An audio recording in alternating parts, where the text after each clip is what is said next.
Muted. There we go.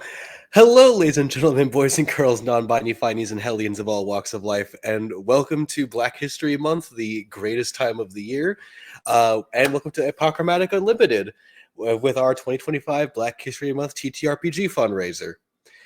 This year, we're raising funds on Tiltify for Black Girls Rock. Black Girls Rock is an organization and movement dedicated to empowering and celebrating Black girls and women through programs focused on leadership, education, and cultural enrichment, fostering self-worth, pride, and empowerment. Each weekend of Black History Month, channels including Apochromatic Unlimited, Obsidian Brews, House of Dreams, and Nerdgasm Noir Network will be hosting actual plays and panels to raise funds and show our passion, unity, and creativity. Also, a big thanks and a shout out to this year's sponsor of Transplanar RPG. It's an award-winning, all-transgender, people of color-led dark fantasy channel telling stories in an original, non-colonial, anti-Orientalist multiverse. They are proud to support the Apochromatic Unlimited Black History Month fundraiser, and we encourage everyone watching to give what they can. And as always, we stand in solidarity with all oppressed peoples of the U.S. and the world fighting for freedom against colonization, imperialism, and white supremacy. Free Sudan, free DRC, and free Palestine. You can donate to Black Girls Rock by clicking the link in chat to Tiltify, where your donations will be tracked live, and also check out the links to each of our cast members.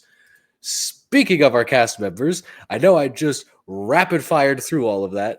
I'm super excited and also a little bit nervous, but let's go through the awesome cast that we have with you. Just say your name, and give us maybe just your character's name. No information about them yet. We'll go through that as we go through the game itself. Let's start with Q.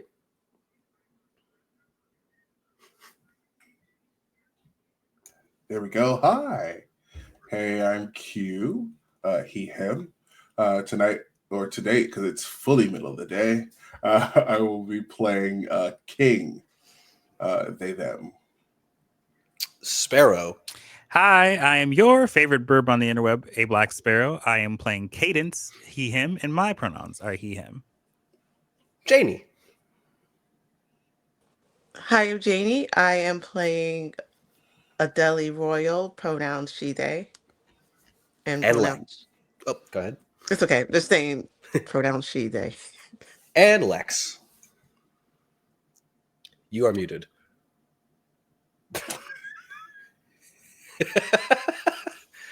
It's gonna happen at least once per It has game. to. I'm sorry. It has to. I'm Lex. Hi. Apparently I don't know how to stream anymore. Pronouns she, they. I'll be playing Auspice, if that's even her real name, who has any pronouns. And now, we are going to dive directly into something. I want you to picture, as a kid, watching your TV screen as the lights turn to a deep red. The camera moves up upon a skyline of a city, except it's not the Gotham you all remember. This isn't a Gotham surrounded by the harbors of a New York or New Jersey environment. I want you to picture instead a city surrounded by jungle and foliage. The camera sweeping through savannas throughout the entirety of the continent of Africa until it comes across one beautiful, glorious city. At its center, towering structures of the rich and upper class of Gotham. Surrounding it, the various middle class networks and structures. And of course, at its fringes, the barrows, places where crime tends to dwell in much more overt means. This is a Gotham that has experienced upheavals as of late. The death of the founding Wayne family members is still shaking to the core what makes Gotham Gotham. And that's where we will find today's heroes, villains, vigilantes. I'd like everyone here to roll me a d20. Okay. 15. 19. Oh, God.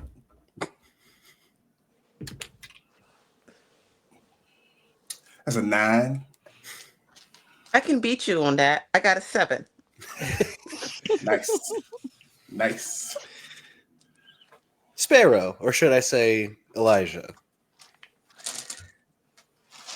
The plane ride from Metropolis in South Africa to Gotham was uneventful,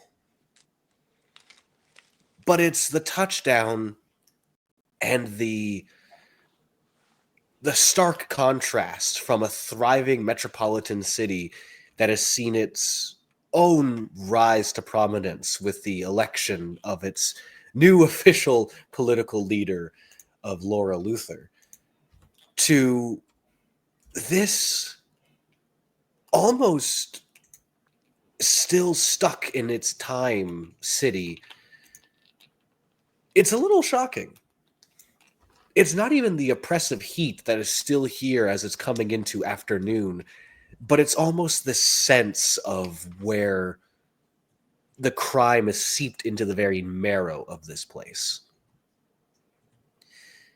All of this, of course, taken away as you stepping out of the plane and onto the airport itself. You can already spy the well-dressed, if a little nervous-looking woman with almost platinum blonde hair, kind of pacing back and forth as you recognize Francine Langstrom, a benefactor of yours, sort of seemingly waiting for you as she is speaking on the phone to someone.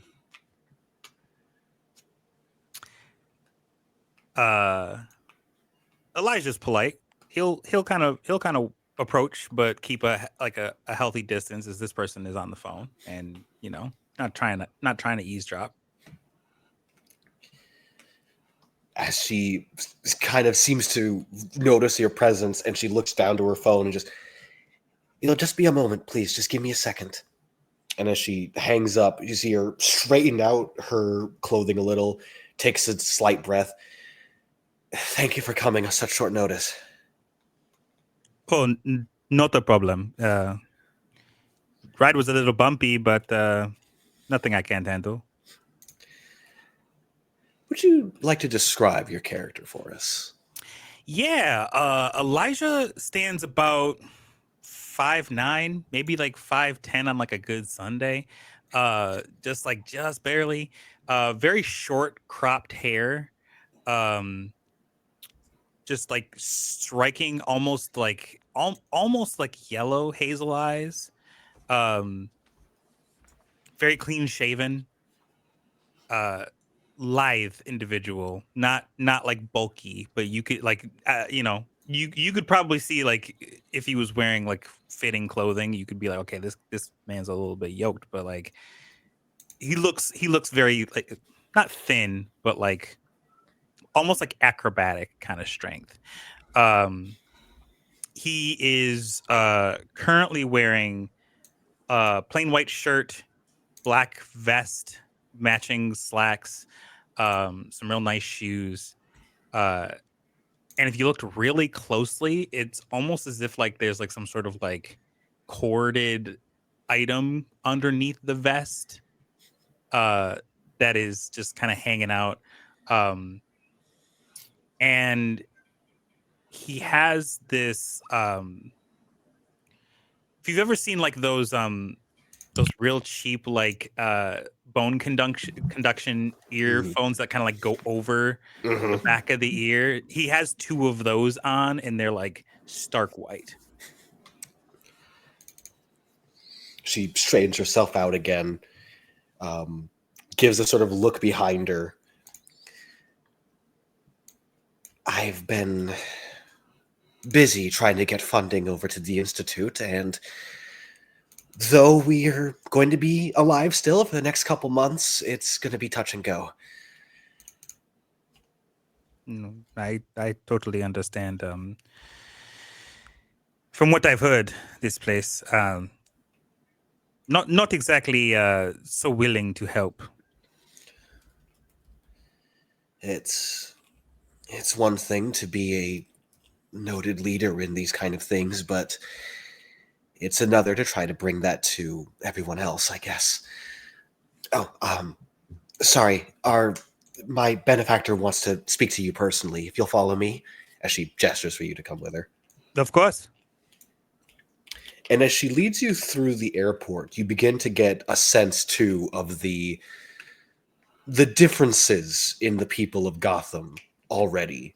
You see those that are here more or less as a vacation are kind of already being led to the much more well-built and established parts of this airport, many of them wearing suits, ties, businessmen, and the like, whereas those that seem to be from Gotham are already heading out to the streets.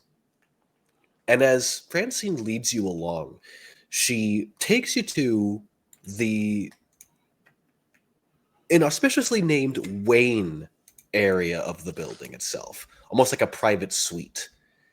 And as she opens the door to this room, you see seated, watching a news screen, a young woman, maybe in her early 20s,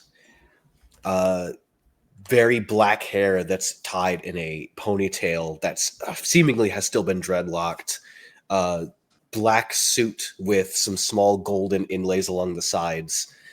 And as she hears the door open, you see her neck crane for a moment, and then she just fully turns and stands to greet Francine, who quickly shakes her hand. You would recognize this woman, as it's hard to not see them on the news. This is Binti Wayne, the surviving daughter of the Wayne family. Francine, it is a pleasure to see you.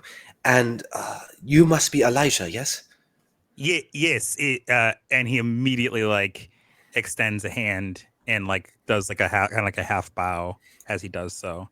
She takes hold of your hand, and there's a firmer handshake than you're honestly expecting. She gives a rough handshake. Francine has told me quite a bit about you. Oh, everything good, I hope. Of course. I save all of the bad stuff for somebody else to tell me beforehand. I see. So you are Francine's benefactor, or am I mistaken? One of the few. One of the ones that believes in her work and the good that it can do to the city and beyond. I must thank you. Francine has done amazing work, and almost like unconsciously, he kind of touches like one of those like things over his ear, his left ear. After knowing what I have gone through, my quality of life has been boosted significantly by the likes of Francine and her work. I believe in the Gotham that my mother and father believed in. A place where medical advances and the like take precedence over financial gain. Francine is of a like mind. And as she looks back to you, giving a little like a half smile. Plus, I believe that some of her work can be utilized in more interesting cases. As if a little knowing smile is now passed between her.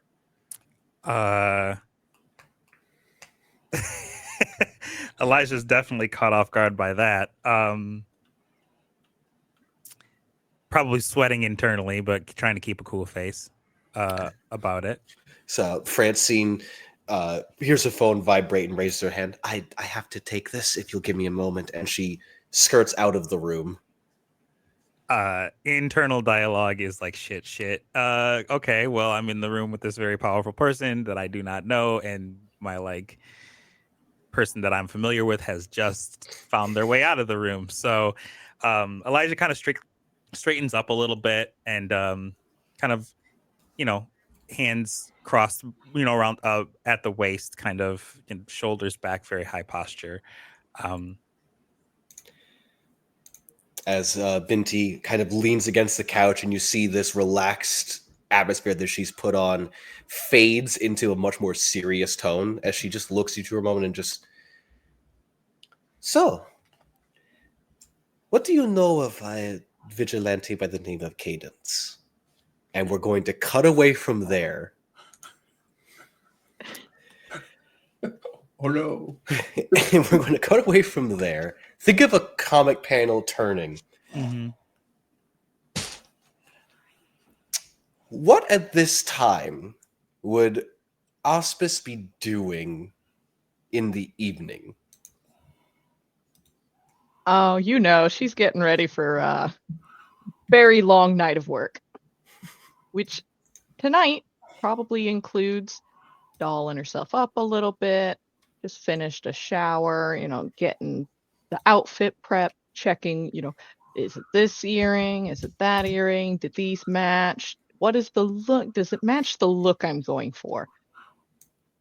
As you watch this very otherwise unassuming and plain femme presenting person go all out deep into femme presentation and like as much as possible trying to have this front of I'm rich, famous, powerful, I am someone. Like literally goes from you're looking at this person that maybe if it's a comic panel frame, you're, up on their face, they're at the sink, they're doing their groovy little thing, checking their stuff. And as you like go out from this panel and it goes and shows you the space, there is a huge disconnect because the presentation of this person is now, dolled up, fancy, wonderful. And the space is run down, very, very clearly spent many years abandoned, or if not abandoned, just uncared for. It's a space, it's a roof. The roof doesn't have holes in it, which is nice. The water is running and it does have hot water, also nice. Mm-hmm. But this is not a space that looks like those are facts that are constant. As you're getting yourself ready, you catch coming off of the window a slight movement of a shadow, and then just a little subtle tap on the window. You know it's open, darling. So the window slides up. I'm just trying to be polite. Was there a problem with me trying to be polite, Songbird? As you see someone wearing a long black trench coat and a equally form-fitting, almost like a turtleneck, with you see a golden, almost claw-like necklace surrounding the top. Short cut hair, wearing sunglasses at night because he is that kind of person. Slides into the room, and you see as he slides in, as he shifts his hand, you see another glint as what appears to be a diamond in his hand is just kind of being shown. What are you getting all dolled up for? Oh, the party. Which one? Is the one that I know? You might. There's going to be a lot of people there. High society. Might even see Binti there. Unlikely, but she might show. You know that Wayne Harris doesn't show up for anything that's not at the manor. It is not at the manor, so she's probably not going to be there. So where are you going? Anything special I got to know about? Only if you promise not to get jealous. Do I look like the jealous type? No, you look very nice tonight, though. Don't I always look nice? And he sets the diamond onto a small dresser. Depends on how I think about you that day. Oh, so I always look nice. And as he says this and steps behind you, he drapes a necklace across your neck, just like almost as if testing. I think this would go well with what you're wearing. Tries that, looks at that, maybe goes and roots around, and this does not look like a nice like jewelry case. It is clearly just a hoard stash of stuff. Roots around in there and pulls out a set of earrings that'll better match it, and it's like, you always have the best taste. I should. That costs a bit. At least I think it does. If you'll hold on to that for me for at least a couple days before I'm able to sell it. As long as you don't mind me modeling it. Of course not. Why do you think I stole it? You're so sweet. I try. So this little event, as he kind of lounges against the wall, he finds a spot that doesn't have a lot of dust on it, and if there is some, he wipes it off with his hand and then presses against it. I think, oddly enough, as bad as this place looks, it's not dusty. It's not dirty. It's just ugly.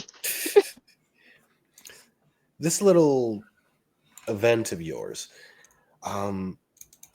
it wouldn't happen to have anything to do with a certain criminal psychologist coming around? I don't know anything about a psychologist, but I do know that a particular lawyer will be there. Oh, Dent? And he's so very fun to mess with. You're going to a shindig with Dent?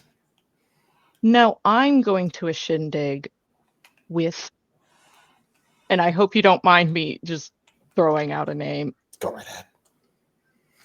the Drakes. Oh. Now, it's not anything serious between us. We're just going as friends. Oh, of course. Dent's going to be there. I'm going to see what I can't rattle out of him, and maybe it'll be fun. Well, I sure hope so, if you're going to that little event. Who knows, I might come and crash the party a little bit, especially if there's such high society people there. Oh, you should. You should. Well, if you're going to come in looking like that, I have to. I'll put on my best. And he gives you, the sunglasses go down, and he gives you a wink. And I think he just kind of gently, runs a hand, across his face. As he slips out of the window once more, as soon as he is out of sight, you see a massive bird, which you can probably assume is a harpy eagle of some variety, lands directly on the sill.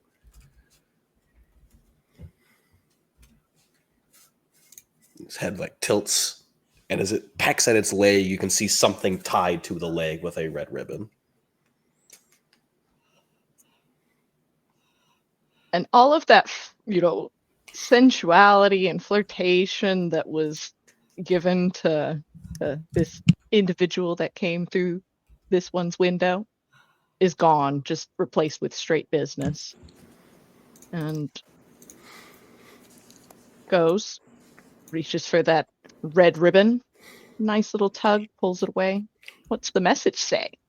Written on this note is an address and a single phrase, which just reads, "Something of importance that we need." And the address you recognize, as it is the address to a place that has very recently gone dark.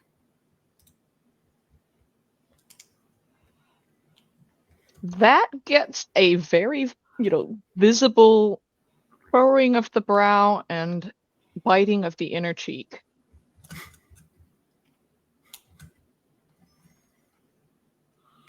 Just a little nod to the bird. It straightens itself and begins to fly away. And I think Auspice, having gotten all dolled up, then puts over top of that, something to be less conspicuous once leaving this area. And once leaving, you can see why this is the Barrows. Mm-hmm. You don't walk around in the Barrows with anything shiny visible. And as we, again, comic panel turn from that, Q, we're going to get to you last, because you're going to have something special for this. Over in a much fancier side of town, the thumping of club music and dance can be heard issuing forth from a massive nightclub. that seems to mirror the look of an iceberg that is jutting out of the ground itself.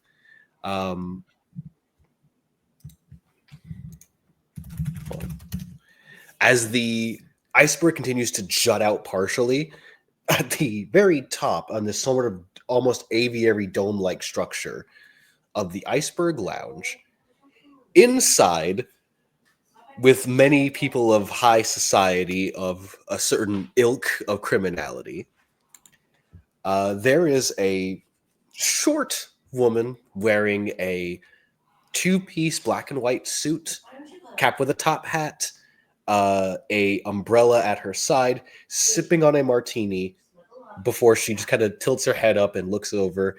Janie, would you like to describe your character for us?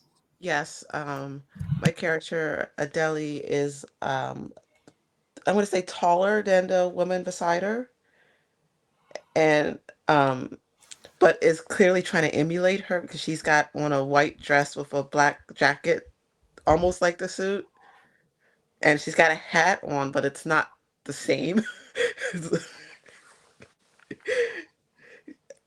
She has, I'm going to say she has a pair of sunglasses on her head. No, she has a hat on. Never mind. She's got them in her hands, and she is trying to look very elegant, but she knocks over a fork or something onto the floor as she's trying to, um, position herself so she looks interested but not too interested. She's trying way too hard. As the fork like hits the ground, one of the I'm just gonna describe him as goons, big, muscle-headed, just kind of a brick of a human being in a very ill-fitting suit, like has to bend down and lumbers and picks up the fork and puts it back on the table, as Octavia Cobblepot finishes her own direction, looks over to you, and just right. So you know that I adore you being over, and of course having a fantastic time here. But I am asking you here on a bit of a business venture, if you don't mind.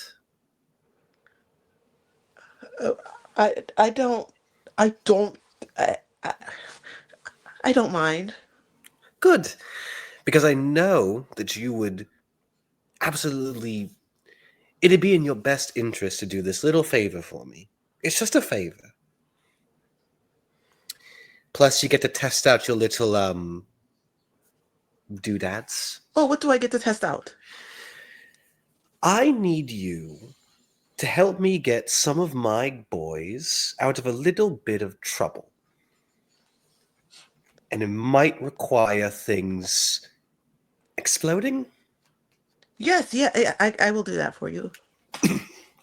Good. So you see, as much as I have enjoyed my time here in this beautiful city, some of the police force haven't quite got the message that I run this place. And they decided that my boys, who are just doing their job, needed to be incarcerated, and I need them out of there. With bombs. Bombs, explosions, whatever you can do that would get them out of there as fast as physically possible. I'm going to say this, and I need you to hear me as succinctly as possible, with as minimal damage to my boys as physically possible. But the building I can damage that, yes? I do not give a rat's ass about if that building explodes. As long as my boys are fine. Yes, blow the building, yes. Yes. Repeat the last part of what I just said. Blow up the building. She pauses, looks over to the goon, who just kind of gives a shrug. Without hurting my boys. Oh, yes. Do not hurt your... How many boys? I have... Like, who do we have in there? As the goon, like, reaches out and pulls out a notepad. Boss, you got, it's Ricky, Roy, Tommy, and Jacob. They're the ones in there. So 4. Okay. So blow up the building, not the 4 boys. Yes, exactly. You do this, and I'll owe you. Do you want money or a favor? Uh, fa- favor. Favor. I can do that. She snaps her fingers as a bottle of wine in a chilled ice bucket is brought over. She takes it, pours herself a glass first, tops off her glass, and then pours you half a glass. To a favor. Uh, um, Adele looks at the half glass. Like, why don't I get a full glass? She looks over to you, notices that it's at half, looks over at the goon, who quickly goes, right, and finishes pouring the glass. To a favor. And as she clinks, the comic panel shifts once again. We are no longer in the city. In this, almost like a campground, there's a myriad of what look to be soldiers of some variety, many still organizing weapons, some set out on tables, others still arranging them. There's one man who is leading Q. Would you like to describe your character for us? Of course. King is dressed in all black. He's got the mask on. He's got glasses and the beanie to cover his head. The weird part is his skin looks to be about as black as his clothing. And there's a sort of sheen to it. Like, you don't want to say sticky, when you're talking about skin, but it gives that, certainly. He's about 5'8", not particularly tall.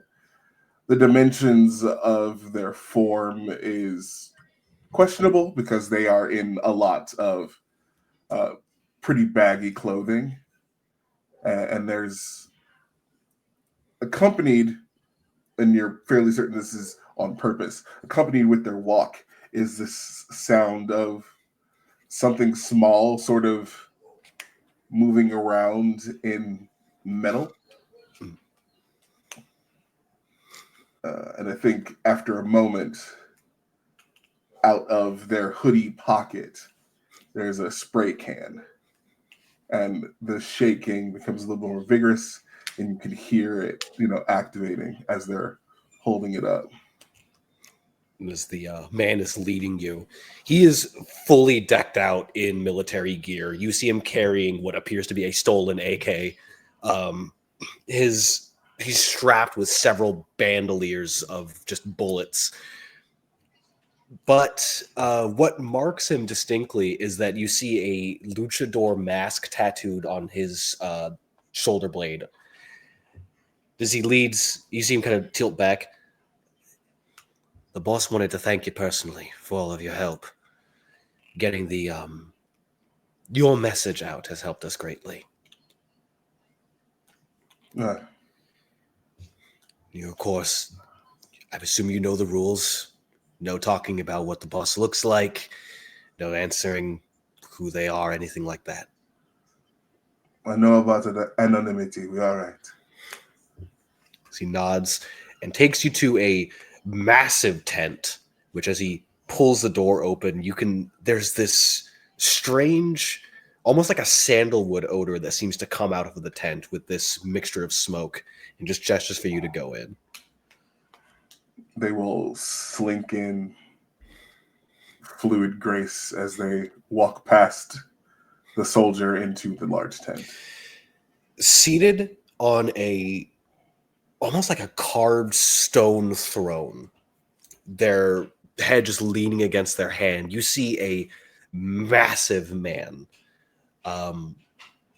probably twice your height, just a ripcord-like muscles that are all seemingly tensing with something flowing through the veins that you can see, wearing a mask that has a... I'm trying not to say that it is an El Messia style mask, but a Lucian style Catholicism based mask. And as their head tilts up to look at you, there's a little smile that you can see. So, I assume you're king. Just scratches the beanie. As he stands again, it's almost too big. There's this level of height that is just, it's weird. It's strange. That's not, a person shouldn't be that big. And as they walk towards you, you see them extend their hand, and in it you can see a wad of bills. I believe this is yours.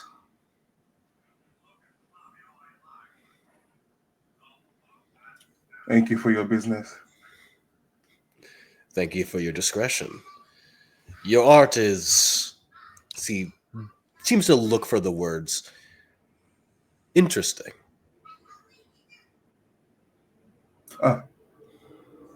Glad you enjoy it. If you ever want more solid business, you know where to find me.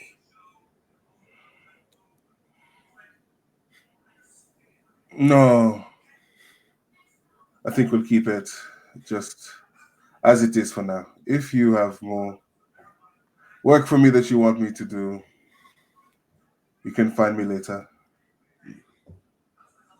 Understood. Enjoy yourself. As he places that massive hand onto your shoulder, just gives it a squeeze of like recognition, as the warlord known as Bane kind of gives you permission to go, essentially. Just looks at the hand, just like massive paw with that, even with the glasses on, just like, why the fuck are you touching me? But they will step back, give a nod. It's not a nod of respect, just acknowledgement. And they're going to give a little salute, and they're going to leave. I would like to tag this place on my way out, though. Absolutely. Let's get our first dice roll of the game in, shall we? Hell yeah. Let's see. What characteristic do I want you to use? Could you give me... This is technically going to be a reflexes and discretion check. Could you give me a... I want you to give me a dexterity check, a dexterity test. Yeah. And if you have any ways that can help, that will be added onto this. Oh, yeah, I got ways of the art, my boy. That'll work. Okay. All right, so that's a 10 on the die. We get one for every level, so that's 13 plus 5 is 18. Plus As the thing, 5. any donations that we get provide advantage. If you would like to use advantage, you can. Ooh, nice. I got 23. 23? Yeah. You do manage, as you are walking away, with that high, I will say you do manage to tag Bane's tent specifically. Hell yeah. That's what I was going for. Yeah, and then just gonna go about my business. As you head out of the camp, the forest isn't this long as you're walking through. You knew how far it was from here to Gotham. It's almost as if the forest extends now. You begin to hear the sound of fire crackling around you. And then this strange purple smoke seems to emanate from the undergrowth, followed by footsteps slowly following behind you.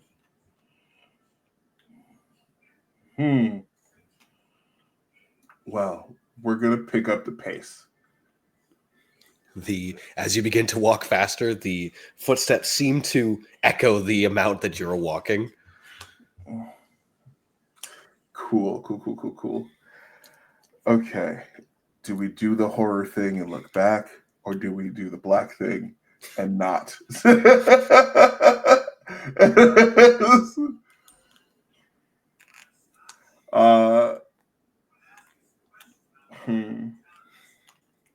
I think we're gonna have to do the black thing. Mm-hmm. As you Whatever's keep behind me, that's Yeah, not as here. you keep going, the footsteps seem to stop as you no longer hear them. Mhm. Only for you see almost hanging from a branch in front of you, a face seems to shoot into focus as a smiling figure just kind of appears from out of nowhere. Anna, what are you rushing for? I think there's like a stumble back. The spray can is dropped. The fight or flight is currently in the freeze. Hold on now. I'm not here to hurt you. I was just curious of why you were walking through my jungle like that. As he flips himself off of the tree branch and lands, and you see a figure wearing a tattered overcoat that seems to be stained this myriad of colors, mostly purples and greens. Dreadlocks that have this mossy color to them. A wide smile of almost sharp yellow teeth, patchwork vitiligo style white and dark skin, and these wide eyes, the pupils almost bigger than the actual sclera of the eyes itself, giving them this very dark quality. As he gives this little bow, I was just curious. Right.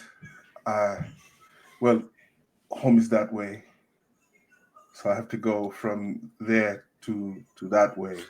So if you don't, Oh, you don't mind. you live in Gotham. Yeah. What part of Gotham do you live in, friend? You don't look like the high society type. No, never really fit in the high society. You know, friend, if you are an artist, I would imagine. He gestures to your guys, though not maybe one of pure choice of what you have. I sort of recognize the mark of a bit of chemical about you. It's the same smell as my own, you see, as he taps his nose and then his teeth. Mm-hmm.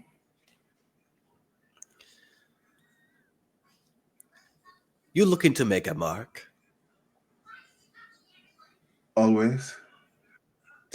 What if I said to you I have the perfect territory for you to muck around with? I'm listening. Good. Have a seat. And he gestures to the ground. I'm curious. Sure, I'll sit down. As he walks, there's this almost dance quality as he moves. They built a place not too far from here.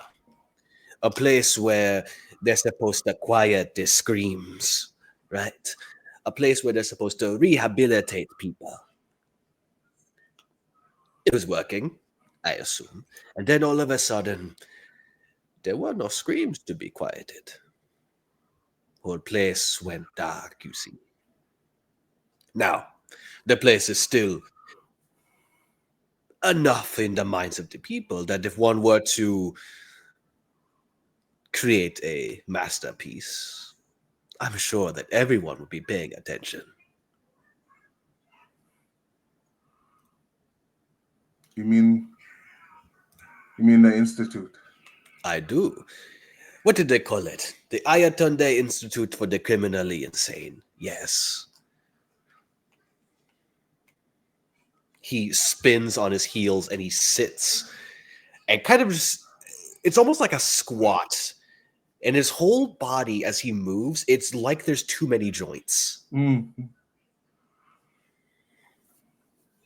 What do you think? Would that be a fine place for an aspiring Da Vinci of the streets?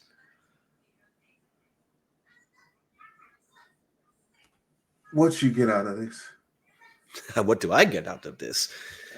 I'd get nothing out of this. No, this isn't just charity. You get something. I get to enjoy seeing people's reactions to things. I like to see the world change. It's stagnant, and I despise stagnation. Hmm. Plus, in my opinion, it'd be good for a laugh. And he smiles again, this too wide smile. But do you really care what I get out of this? Hmm? No, not really. Good. I would be warned, of course. You may have a couple other people maybe coming in for their own benefit, but rest assured you may need their help. If I do it right, they never see me.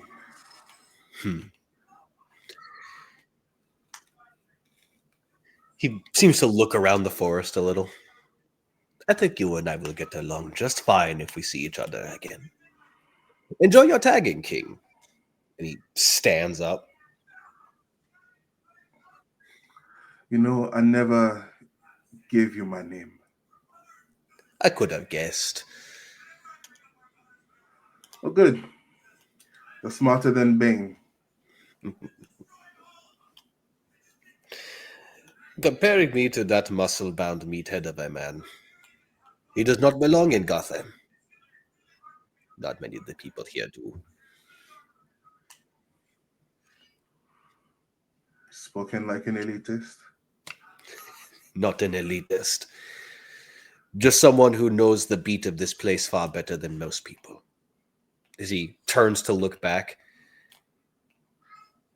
But again, do you really care what I think? Beginning to.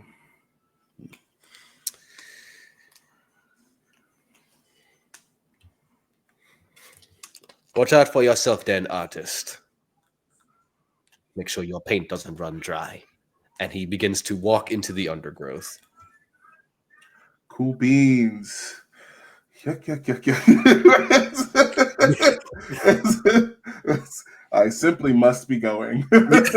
As the panel turns to the fading laughter of this man, we get the official comic panel of Gotham by Grassland as we see a full title card rendition of a sprawling institute that almost seems like a castle of some variety that's been remade into this place of learning.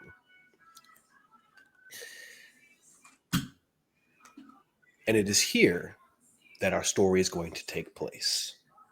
A little background for those in attendance. Think of it as reading the comic panel.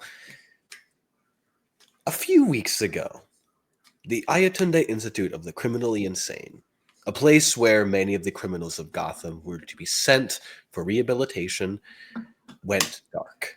All communication with the guards, prisoners, wardens, gone. Now, because the Ayatunde Institute is still relatively new, this has hit the news, but hasn't had a lot of investigation. That is to say, the people that are going in haven't exactly been forthcoming on what's happening. Which is why, as Binti Wayne has decided to give as information to a new colleague of hers, it's of great importance that we find out what is happening in the Institute and see if we can put it back on track. Of course, for Adeli, the situation is very simple. Get the people that Octavia Cobblepot wants out of the facility, though that's probably been written down in a note, as opposed to the blow things up portion, which is fresh in your mind. Possibly. Possibly. She might have gotten that mixed up. And for Auspice, the ruling is a little bit more complex. There's someone there that your organization wants. A specific criminal psychologist is still in the facility, as far as they know, as there's been no communication of them being out of the facility. They want them out.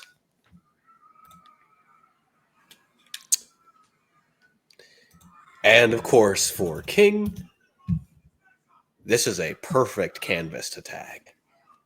A massive, sprawling canvas for you to take a look at.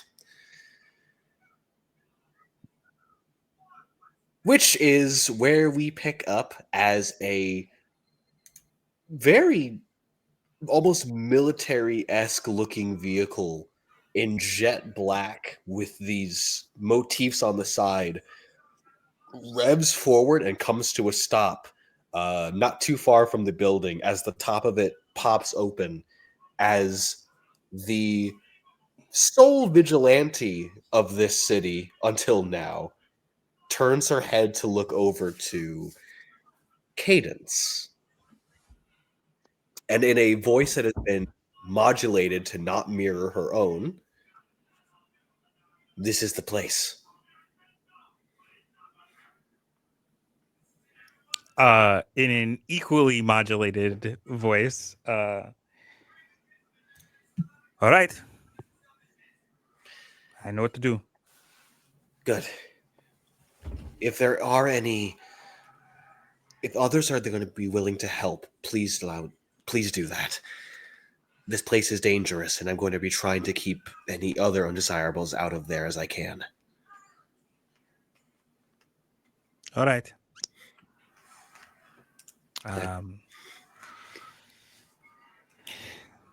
Francine wanted me to give you these, and she sets onto your hand a pair of devices, several of which half you recognize as what would be akin to sonic grenades. Mm-hmm. The other half have a very strange design to them that almost seem like small caltrops with a button at the center. In sound inverters, they mirror negative decibels. Should be good for if there's anybody that you're trying to sneak past. For the first time, since you can't see the you can't see like the eyes exactly of Cadence at this point. They are fully in gear, but for the first time, there's like a appreciative look, kind of, if you will, like you can kind of infer it from like a comic standpoint, coming from Cadence, and there's a little bit of a smirk to go along with it. Feel free to use them at your discretion. I think I will do exactly that, yes. Like I said, be careful. And as they gesture for you to get out of the car, you see them already looking at the screen, a map of Gotham in real time, with you see several like police indicators of crimes happening. Mm. It never ends. Nope, it sure does not. Good luck. You as well. And as she drives off, you are left to your own devices. Here's a question out of the group here. Who is going to the front entrance? Adeli is. I think you all knew that. Mm-hmm. Adeli, at the front, this massive wrought iron gate. You see several signs that have been placed out front. A lot of them are misspelled, but you see signs that say, "Help us," "No hope here," "Get us out of here," like all plastered at the front of this gate. Well, she's going to just like look at the signs, and I think she's going to correct the spelling on one of them, and then The sparkle brain is real. Oh my gosh. Amazing. then I think she will try to open the gate to go in. Is the you kind of like tug on the gate. There's a moment where you're expecting resistance, and then the gate just very loud iron creak up as it begins to pull open. Okay, well then we'll just go to the door and get these people out of here before we blow the building up. So you walk the path up to the door. Yes. You see a camera that's been placed, and it's supposed to just be scanning, but it seems to be perfectly still up until you head to the door, and then the camera swiftly swivels over to look to you. But hello, I am here for, and she looks at her notes, and it says blow people up. No, you know what? It says that. And she said, I'm looking for, she's going to make up names off the top of her head. Mhm. So she's going to say, for A, Aaron. There's a noted pause, then you hear like a crackle of a speaker, and just you're not with police, right? No, I just need to get A, Aaron, Todd, and Roger. Oh my God. Okay. One moment, the door's locked. Give me a second. You hear a buzz noise. Are you alone? Yes. Ah, perfect. Come in. And as you hear that buzz again, the door kind of pushes open a little. Okay. Hello, Todd. What is that name? You hear another buzz sound. Just get in the building before other people find you. Okay. You realize that you are in a very, very dangerous facility? It looks old. It is old. Well, where's the dangerous? Inside the... Oh, get in. Okay. She's like going to sigh dramatically and go in. As the door closes and the comic panel shifts. So, where... Sorry, I'm kind of buzzing at that. Where's Osmus? I remembered to unmute this time. Hey, let's go. Auspice, I think there was a brief moment when Auspice first got there where, it's kind of near to where she could see the front of the building, but Auspice isn't foolish enough to try and come in through the front gate. Mainly because Auspice is not in regular people clothes. Auspice is presently done up something like this, where Hell yeah. you don't walk up to front gates. You don't. You don't look at someone wearing claws and a mask and go, yes, I'll let them in through the gate. So she tried to find another way in. There are 3 major areas of the facility. At the front is essentially visitor center into main incarceration area. Mhm. So that'd be the front gate. To the east is the penitentiary wing, designed for not so much maximum security. And to the west is maximum security and the medical wing.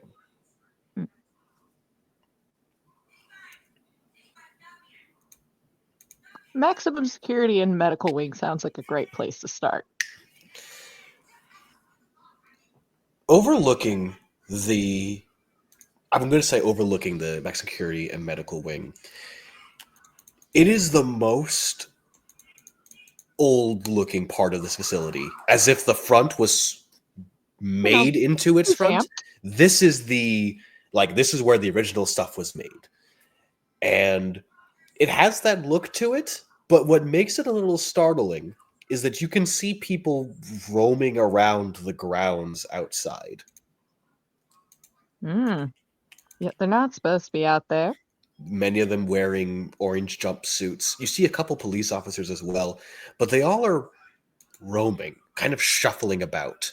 You see a couple that are knelt down, twitching violently.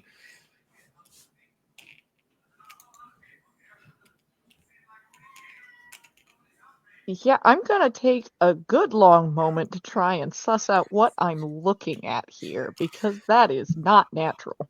Give me a perception test. Okay. And of course, utilize any of your ways that you would see fit. I can't read with this mask on. Let's see. Would this count as reacting to it? Nah, I'm not in imminent peril. I'm just looking. This is fine. So that will be that plus that. Cool. Where are you?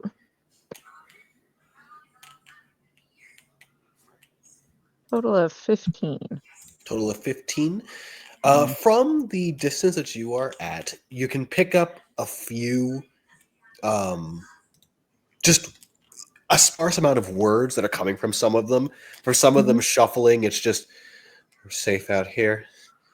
Can't do anything to us out here. A couple that are in this crouch position, you can hear them go, they're still crawling on me.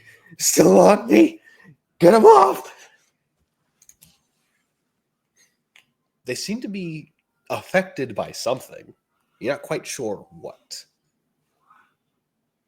And I don't see any evidence of like a bizarre mist or anything on the From ground here, right? on the grounds out here, no. Okay. I will try to enter and be as unnoticed as possible. Give me a dexterity check. Okay. Stealth time. Stealth time.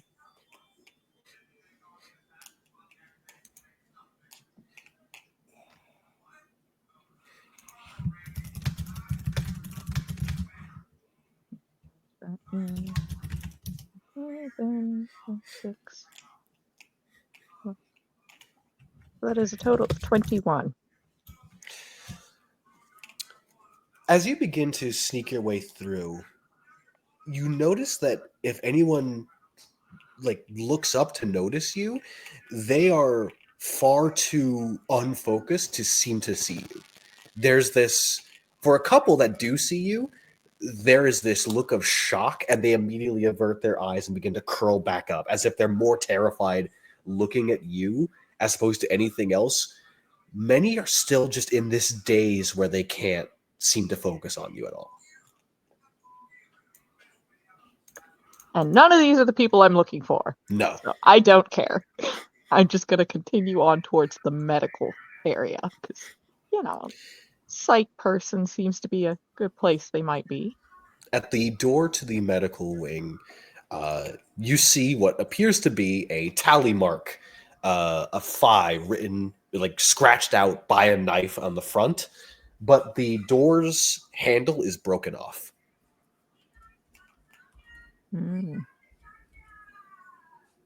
Any entrances or exits up?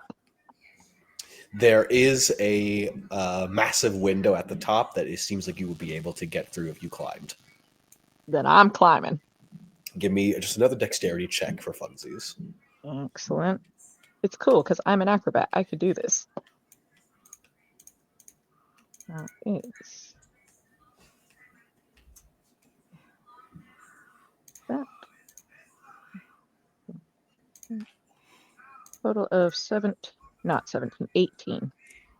Climbing isn't a difficulty. As you begin to make your way up, almost scrabbling very effectively, and as you get to the window, you're able to peer inside.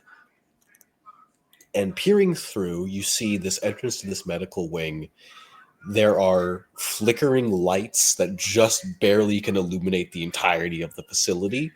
There are the bodies of officers, of doctors kind of strewn about the place. But you can also hear noises of people moving around.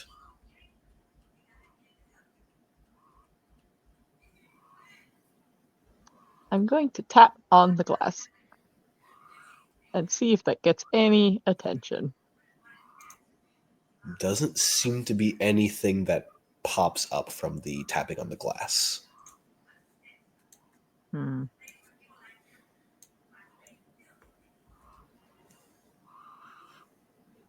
Hmm. I'm going to take a pause here Mhm. and think about this. The person I'm looking for is a psychologist. A criminal psychologist. So it would make sense that they're in either the maximum security or the medical wing, right? Yes. Yes. Would I have had the information of what building their office usually is in? You would know that their office is. They are an eccentric. Their office would be in the medical wing specifically. Okay. They tend to focus more on the lower level. Okay. Because how the facility is set up is that there's the medical wing itself that has a side entrance that has like the essentially surgery and things like that, and then there's an Mhm. elevator that takes you to the below levels where there's the morgue, among other places. Their office is Okay. there. It's also where they do like intensive testing. Then I guess I'm going in and down. And as you kind of push open the window and you're able to get a more auditory sense of what this is happening to this place, you can hear someone talking to themselves a little louder. Just, I told them I needed more. This is fine. The marks aren't enough. There's still too many empty spaces. I just need a bit more. She promised me more. And we're going to move from you. King, where are you heading in terms of the facility? I mean, like inside, I don't know. I don't know, bro. It's a little sus. Probably actually kind of want to be up top. Mm. Actually, no. I really want to get a feel for the building Mm-hmm. and like which side I would want to tag. There is a massive, I would say probably just where the facility is located, there is a small cliffside that has a massive tree that you'd be able to climb just to get a look at the entire facility.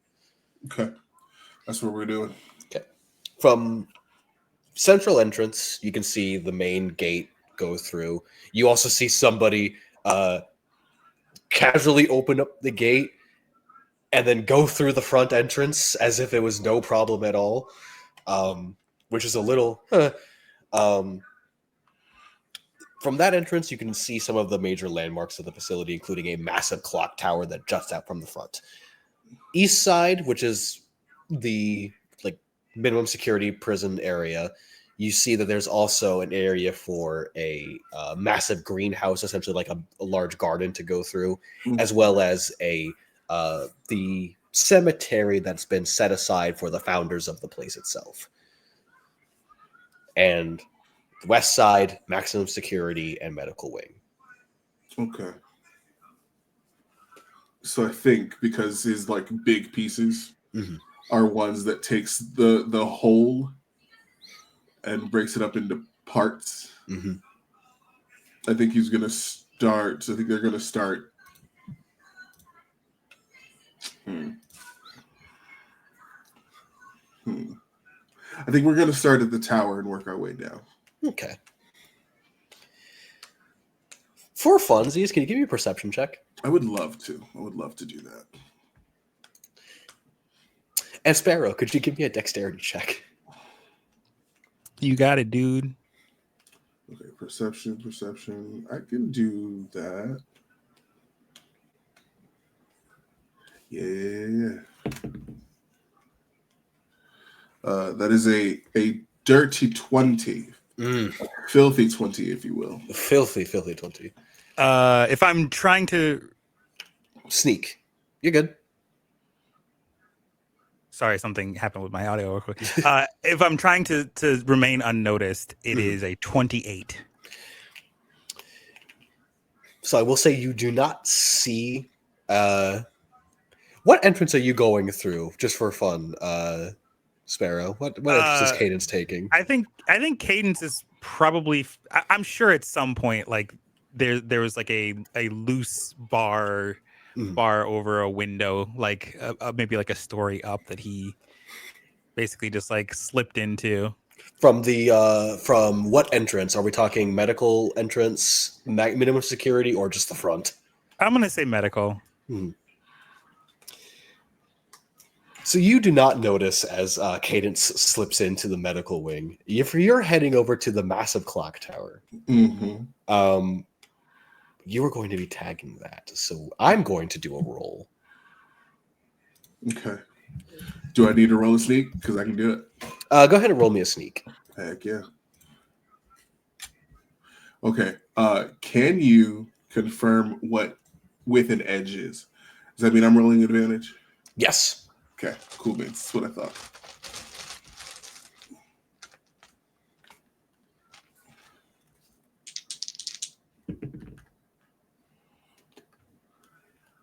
Okay, let's see.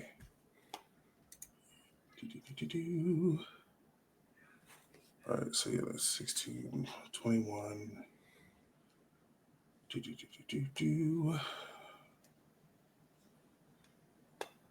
Plus 21 plus 2, 4.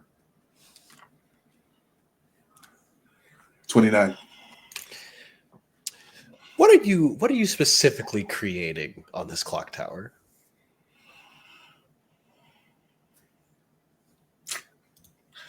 You know what? I think it's going to be a dark angel. Or actually, you know what? Even better. It's going to be a lady of justice. The tower will be the sword. She'll be blindfolded, obviously. The wings will stretch out to the rest of the facility. But I do think the bandages will be tattered, and she's gonna have she's gonna have the same smile that old dude in the jungle did. As you finish this art piece and you take a moment to almost like check out the work, the wood that you're standing on begins to creak. You hear and feel something far under that's too big to be moving shoot underneath, and the wood gives way. Oh dear. Give me a dexterity check as you're falling. Absolutely. Oh, that's not nearly as good. Okay.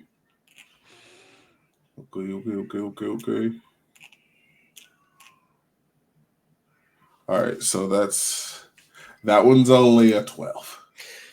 As you fall, you reach out to grab a hold of the side, and you snag a bit of rotting wood, and it pulls off as you go. And as you tumble down and hit the ground, you're not hurt.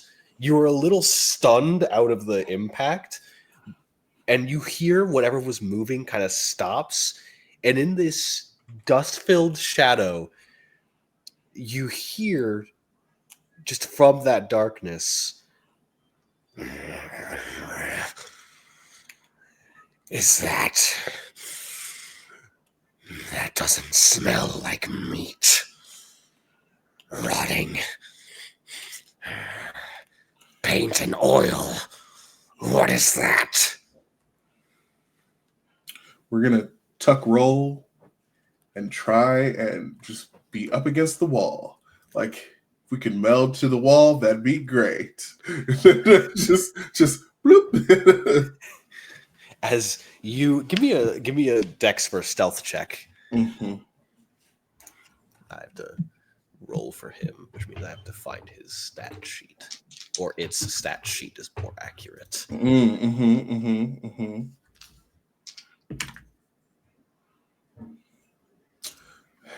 Heck yeah. Having an edge is so nice. Says the nat 20. I doubt he's gonna. I doubt that this thing is going to connect to that, so I'm gonna find out. Where are you?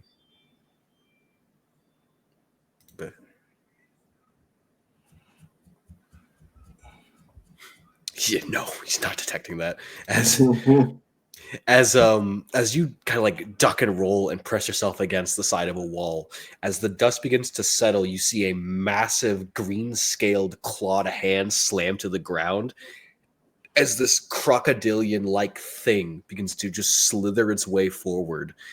You see pressed to its head what looks like an Egyptian scarab has been like pushed into its skull as it slinks forward. Just, I know you're there. I smell you. I can hear you.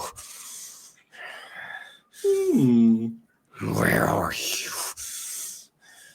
You're not one of the doctor's pets, right? I'm sick of that. Won't be answering. The scarab though. Mm-hmm. That looks like, hey, that shouldn't be there. It looks like it's been pressed in, but the skin and scales is growing over it. It's like pushing it deeper in. But yes. Cool. So can't shoot that off. All right. Well, it's time to go. Because like, I know this is a Marvel reference, but this is like Hulk versus Black Widow shit. Mm-hmm. I'm not winning that fight. So, Before we're just gonna... As you go, I want you to make me 2 rolls. Okay. One is more for my enjoyment. Second is going to be for you to get out of there safely. Okay. So give me a perception roll and a dex roll. Okay. All right. Perception. Okay. Cool. All right. That's another dirty 20 and the dexterity. This is just to go unnoticed, right? Yes. Hell yeah. Cool. That is 9. That's 20, 22. 22? Okay. Yes, give me one moment to see, because the dex roll might be one I'd do a thing with. No, that's actually not necessary. I know it's not, but you see, it's fun for me. Oh, okay. And that's what matters in the end, really. You're right. Yep. All right, rolling.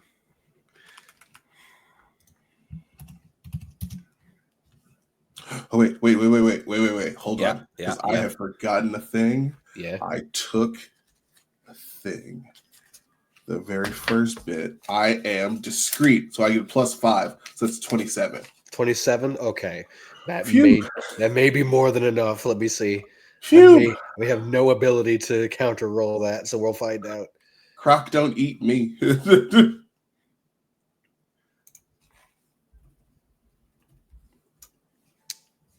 There's no way but rolling anyway. Of course, because nat 20s, I feel like you could honor those. Nah, he does not detect you with a 14. So with the perception,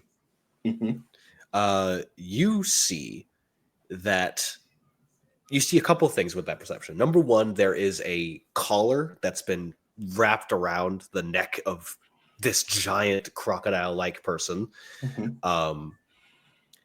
You see bits of electricity flaring through it, but what is more catching is you see several syringes have been pushed into the arm. They seem to have, whatever was in there has already been pushed in, but there's been something done to this one. And as it kind of slinks forward, you do manage to slip your way out of your hidey hole as it's still searching around. And you see its tail lash and hit the wall. So just, where are you? I'm not going back down there. You can't make me.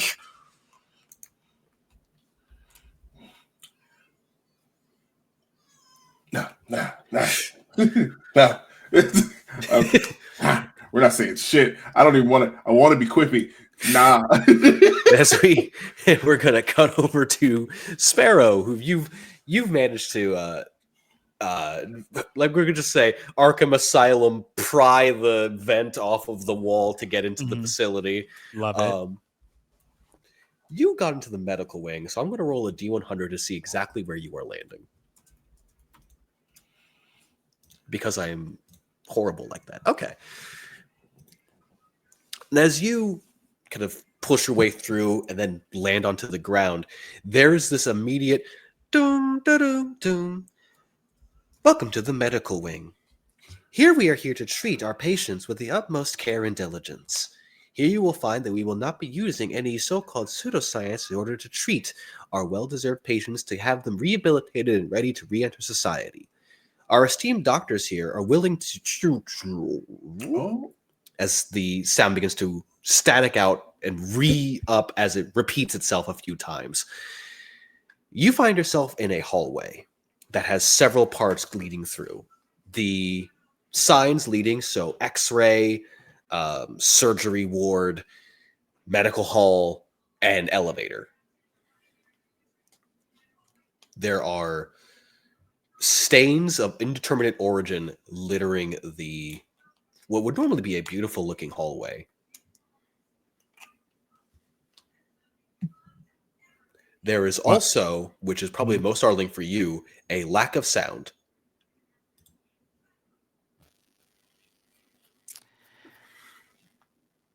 Internally, just great. Picked the absolute best place to land. And Cadence is going to reach into not into, he's going to reach around the like protective vest that they are wearing as a part of their vigilante getup, and grab a hold of something that's just out of view. Like their left hand is like just out of view in the comic book panel, and they are moving down the hall with that in that kind of pose where their like hand is like at their waist on the opposite side, not on their left hand is reaching over to the right, and they're moving carefully. As you are moving through the hall, you begin to pick up on a slight noise that seems to echo a lot more in this place because of the sheer lack of any other sound other than that near constant repeating phrase from the TVs above you. It's this sort of like chittering, just and then a metal scraping. Okay. Cadence's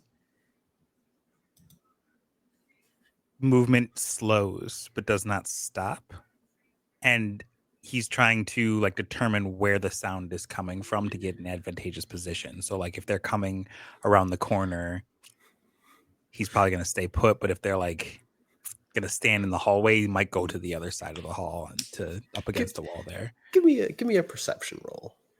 You got it, dude. That is a 14 plus 2, 16. I'll give you, so you can tell that it's around the corner from where you are heading. It seems to be coming from surgery wing. You'll see also you can pick up kind of what the sound is. It's just kind of somebody mumbling. It's fading. It's fading. It's not affecting it as much anymore. Why do I still feel it? It's fading. It's not affecting. Why do I still feel it? As it's slowly heading around that corner. Okay. Caden thinks to himself, Arbate gave me these weapons. Might as well try one out. And pulls out one of the sound inverters and just kind of like thinks back to what he was told. And he holds the button down for 2 seconds and then kind of just like lowers himself and with his right arm just rolls it down the hall and slowly starts counting to 5. As you get to 1 and then finally it goes off, these do not do damage. So for the audience, what you all will hear is essentially just like and the whole world becomes this muffled, just nothing, as if everything has been blunted. You can see, you can hear, you cannot hear, but you tell that whoever is there has like stumbled a little, and you see them stumble out from that corner, like very confused. And you get a glimpse at this person. A torn straitjacket, the sleeves still long and like dangling down. Their head is enclosed in this strange cage-like structure that is keeping their mouths partially open. Just this. Okay. Does it seem just like a, I don't know if I would recognize this person. So, They seem to be a prisoner, and also as soon as they catch eyes of you, their eyes go wide and they just like swing their body. I'm gonna step back because I'm not immediately gonna go like on the offense. Mhm. I'm gonna see if this person like is swinging out of surprise and shock, or if they're like swinging out of aggression. So I'm gonna like do like a quick like little like hop, like a leap hop backwards. I'm going to check a thing on a very specific test. Boop.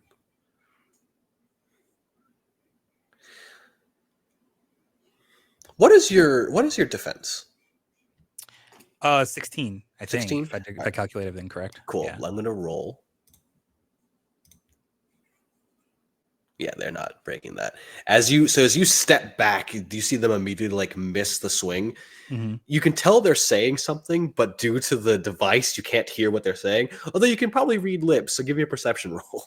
Sure. That's probably not going to do it. It's a 4. You pick up like maybe a word, which is just angel. Okay. Well, they, this person. Yeah, they're not. They don't look like they're willing to talk as they like swing, see you, and whatever they're seeing may not be reality as they mouth that word and they're about ready to go for another swing. Okay, cool. Well, I see obvious. Oh, actually, no, wouldn't work because Cadence's normal thought is this person has a bunch of metal around their head. That's going to be agony when I hit them because it's just going to ring in their ears. It's not necessarily going to like hit them in the head, but like that sound is going to be obnoxious as heck. But because we're in this silence bubble, they almost like correct themselves immediately, and their left arm finally pulls at whatever it is that they were concealing, and it's like this long black cord, and at the end of it is this like, I'd say like softball sized. It looks like metal, but it's textured like rock. So it's kind of like it's glinty. It's got like a model texture to it. And there's like a small point at the end of it. I'd say maybe like half a ballpoint pen kind of size, like, and it comes to a tip. And along the cord, it in like text as he whips it out, along like basically the comic book panel, it says "the sound of silence" along the cord as he whips it out to hit this person like right in the tummy. Give me an attack roll. You betcha. His defense score is Garbo, by the way, as he has really nothing to defend himself. So his defense score is, can you beat a 10? Yeah, I can actually with a clean 14. So all right, give me the damage dice. That's a 4 plus 4. 4. All right, as you swing and you hit his stomach, there's still like a muffled thud sound, just and his body goes rigid, and you see his eyes just roll back, and he just step. Okay. So he's a goon. He's got like no health. No, that's fine. I think Cadence like pulls it back and like steps on the cord to like loop it around his foot to go for another swing. Yeah. And then he's like, oh, all right. And he like just like kind of like just like kicks his foot up and catches the ball and like pulls it around his waist again. It's around that time too that the grenade like finally ceases its inverting of the sound, and you finally hear back up the do. He like, rolls his eyes like, great. All right. Well, you sleep well, buddy. I got work to do, and he's gonna move past. Give me a perception as you're moving past him, real quick. The 19 plus 2, 21. You see, as you're about to go past, just like looking down at him, where this cage is put, you can see much of his, like some of his upper area of his, like kind of the bust of him is exposed, and you see what look like where there's been injection sites. Mental note for that for later. And as we move from you, again, shifting the comic panels, we're going to go over to Adeli. As you are moving through the main area of the facility, and again, over the speakers, just, so you're not with the police, and you're looking for people in this facility? Yes, my very closest friends who ended here accidentally. I don't know of many people who come to this facility accidentally. They I'll were framed. I see. I'm sure that's the truth. I'll do my best to assist you. You'll have to forgive me. This facility is a bit of a mess. We lost our warden I think they've just been gone for a bit, so we've been a bit of a skeleton crew. Yes, their friends, and does she have a phone or something? Yes, Could I would she assume. text her cousin to see what the names are? You get a text back that's just, you forgot the name, fine, and then there's like a moment's pause, and then just Roy, Ricky, Tony. I forgot the names of my own goons. Roy, Ricky, Tony, and Franco. Okay. Yes, I'm looking for my best friends, Roy, Ricky, Tony, Franco. Pause. Those are names associated with the Cobblepots. You sure they were framed? Yeah, my best friends. We grew up together. All right. That's fine. Give me a moment. I'm just trying to see if I know where they are in the facility. Scheiße. Everything here is so disorganized. Feel free to have a seat in the visitors' lounge if you like, as you just hear it's a little frantic sounding over the intercom. The visitors' lounge, by the way, pretty much torn to shreds. Like there's a few chairs that are still seated. Many of them are like thrown about. The actual desk of the visitors' lounge is in the wall.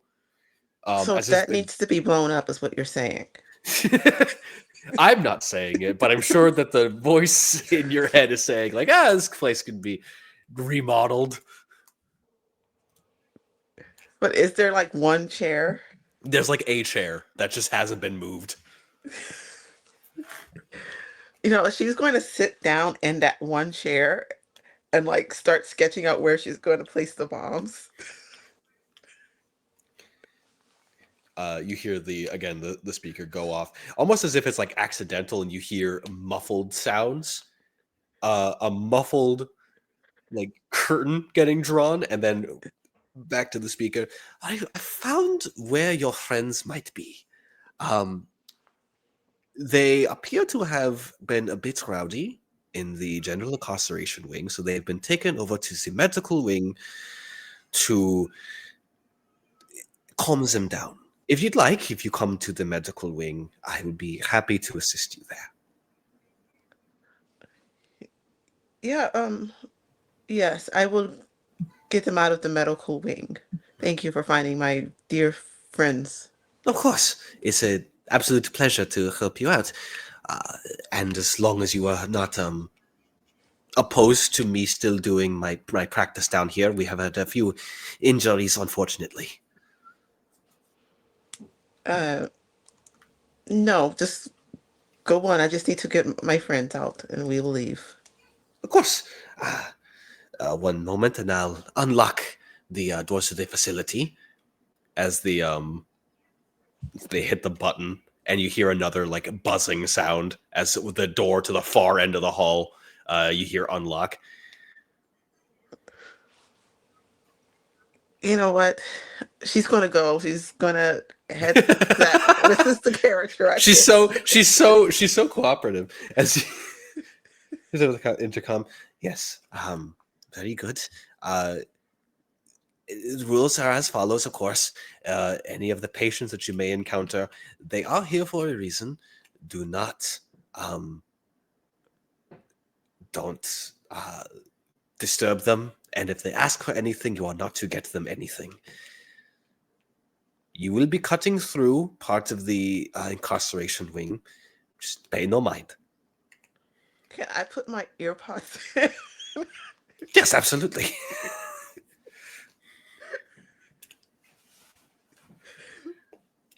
Yeah, she's just gonna put the earpods in, turn the volume up, and walk. Perfect. And as you begin to walk through, and we're gonna say the comic panel again opens, because I think of this beautiful image of see your character calmly walking through, and the panel pans back, and there's a line of essentially cells full of people. And with that comic panel shown, I think that is going to be where we're going to take a quick break to get drinks and refreshments, sort of refresh the brain a little bit. And we will pop back in. And when we do, Lex, are going to pop back in on you for this. So be prepped.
And we're back. So, when last we left off on our comic panel, Deli was walking through a giant 2-level hall of prison cells with AirPods in. For fun, what music is she listening to? I'm gonna say she is probably got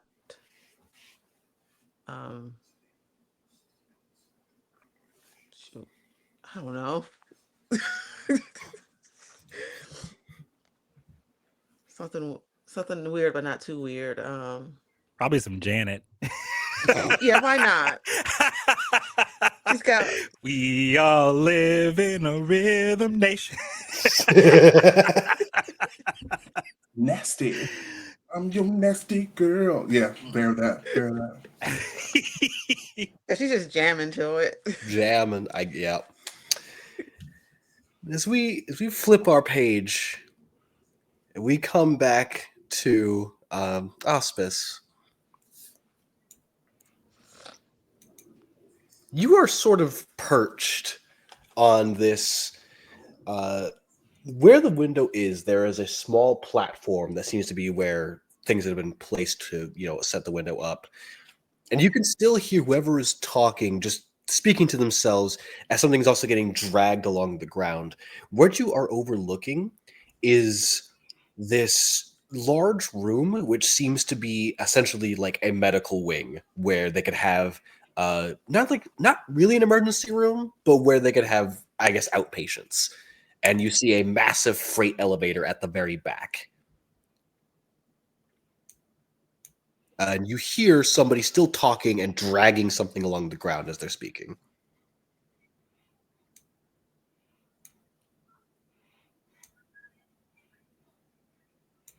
And as I remember, unmute. Yeah.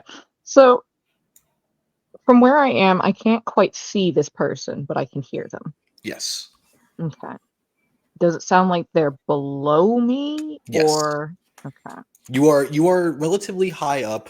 Not trying to use too much of Arkham Asylum logic, but like imagine the gargoyles from Arkham Asylum and then just the ground. Okay. So this is going to sound a little weird, but bear with me a moment. I think that if you'll allow it, Auspice has that moment where, very long moment where it was just, oh, what do I see? What do I hear? Okay, that's what's going on.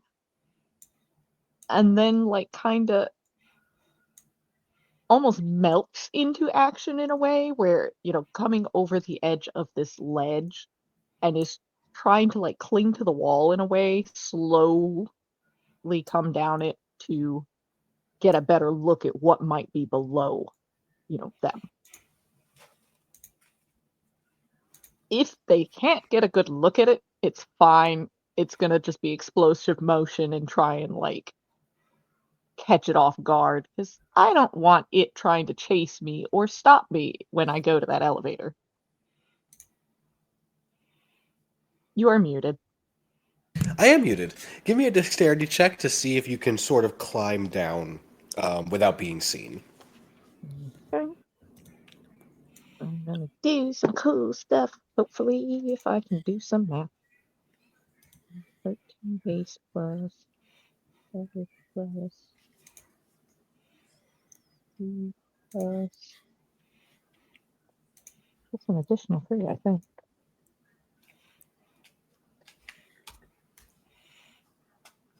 Yeah.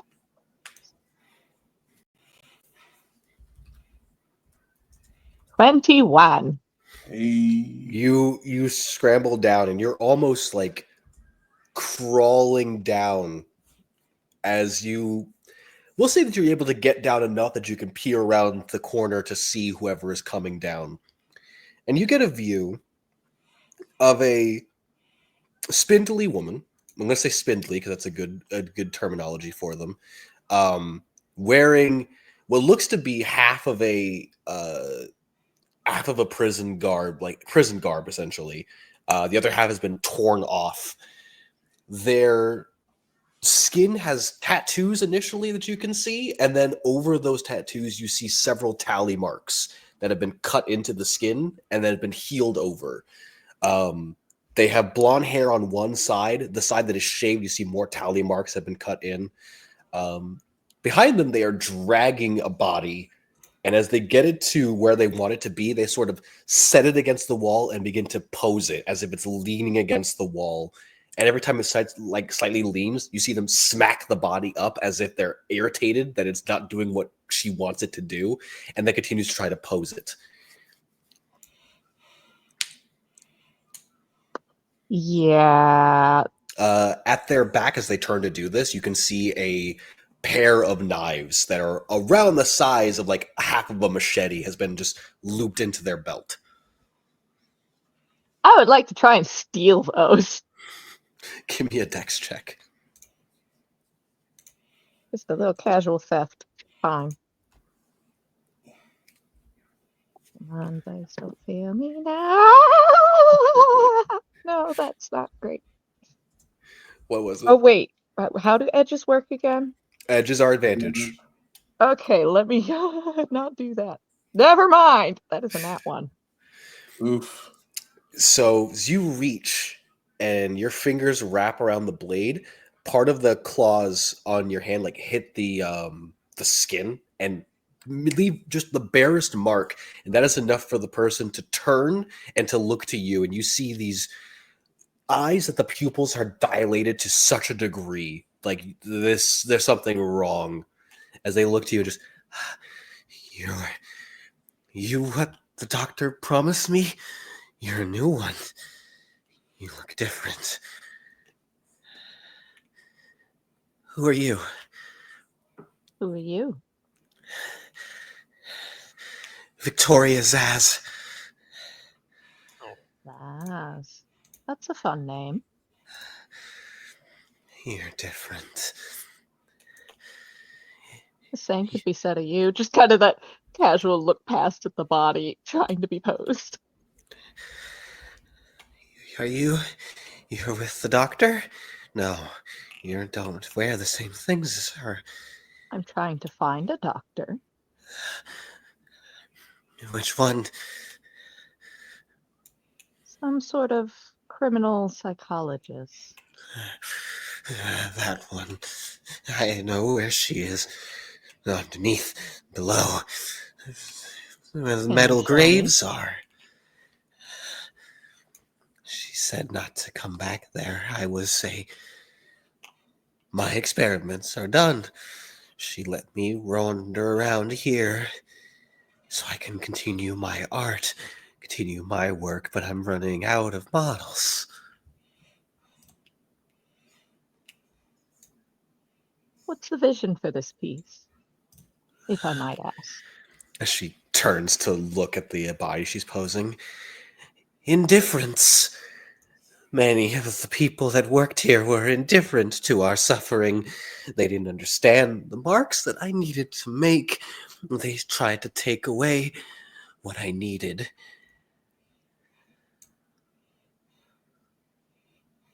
And these marks on you? Yes, my marks. They're important. They help me focus. They seem like they take a lot of effort. So much effort. Everyone is a gift that I've had to give myself, and if it wasn't for that cowled angel, I would have continued my work. Does it have to be you to give you the marks? The marks only come after I've done my job. So they can't be gifted by another. No, it doesn't work that way. I Pity.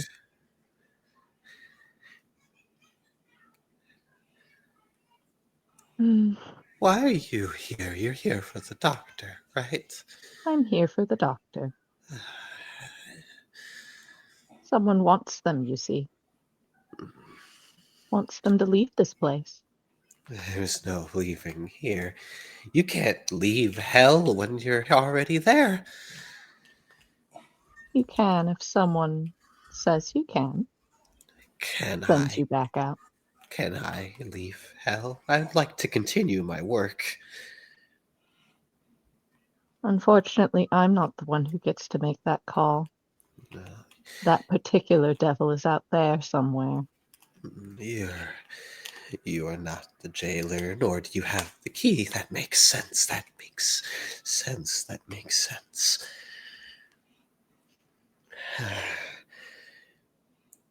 Did you kind of see him tilt and twitch? Like his head her head snaps a little bit.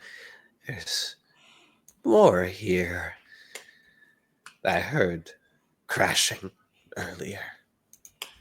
I'm sure that the beast roaming around has found new prey, maybe. I'd be cautious if I were you. Sobek got out a while ago and he is hunting. And does Auspice know about this particular individual? Would that have been on the news at all? So about Sobek or about Zaz? Sobek specifically. Sobek, yes, you would have heard the story of what I thought was an urban legend of crocodiles in the sewers turned out to be a little bit more true than people wanted to believe, as they discovered a massive, almost human-like crocodile figure that had been roaming the sewers and kidnapping and supposedly consuming people. When questioned on their name, they only gave that they were Sobek. Of course, the news stated that they had been taken to a facility not in Gotham, so this is interesting. Yeah. Very interesting. Okay. I'm going to put a pin in attacking this individual for now. And if, so long as they don't attack me on my way away, I'm going to go to the freight elevator if I can. As you start to head there, you hear them all of a sudden just, "Why did you want my knives?" They're a little shiny. Bit pretty for what they are. Yes, my daughters are pretty. The only family I have left. Do they have names? Elijah and Alice. They're pretty names. Yes. I think I'll be seeing you again soon. I hope so. You seem to understand me. I'm told I have a good ear. At that, so Elijah, as you've been kind of going through the halls, what direction are you going? Because there was X-ray, and then there was for the medical wing and freight elevators. I think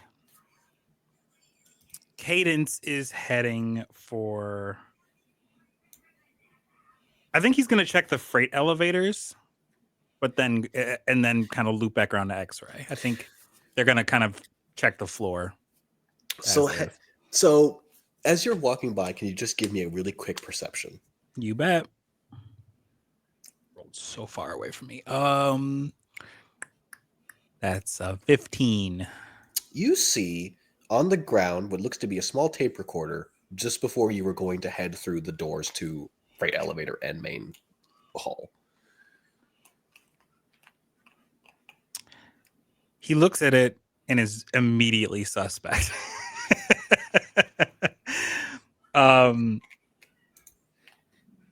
Unfortunately, Cadence is a little familiar with items that seem mundane and yet aren't. It is what got them in their current, well, not their current predicament, but it is one of the things that got them on the path to their current predicament. So they're immediately very wary of this tape recorder just sitting on the ground.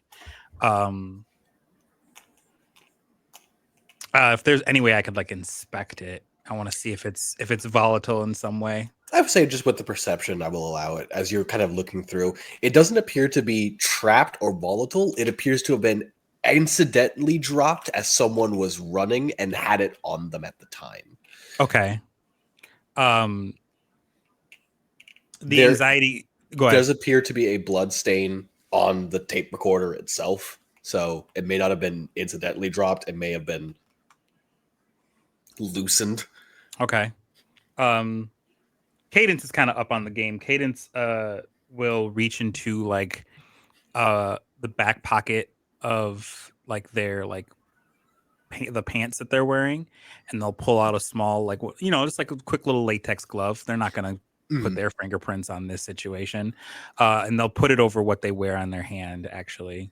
So it's like glove on glove, and they will press play. And if there's a volume rocker, they're turning it down. So you turn it down a little bit as you press play. There's a crackle and then just audio log for Dr. Jet Crane. The time is 7:38 p.m. and I am beginning my first step into the rehabilitation process. It is of great insight that Professor Strange has sent me to this place. It is a wonder of minds that have yet to be tapped into their full potentiality. Here specifically, we have people that have been untainted by the aspects of society that permit me from true study into how the brain chemistry works when subject to abject fear. I, of course, am fascinated by the prospect of this study. Of specific notes, I have begun research into the idea of extracting and formulating just what causes that fear. My patients have been less than willing, but given time, I am sure that I will have much more willing test subjects. As of today, I have begun the process of research on one Victoria Zaz. They are a fascinating subject. They seem to have no true abject fears of typical phobias, nothing plaguing the regular mind. However, they have a fear of what I can only ascribe to as the mundanity of life itself. This may be stemming from their unfortunate loss of financial gains and their inability to recover from a horrendous accident that cost them much of their finances. It is taking me a bit to break down the mind to find at the base of this sphere is, but I am getting there. As a patient to Dr. Note, and as a note to myself, I am finding it more and more irritating that my nickname from prior studies has still gone into records here. Though it is all well and good to have these nicknames, to be referred to in such a manner is irritating. Die Vogelschreise is not a good nickname to be having in a place where nobody here speaks German. And the tape recorder goes off.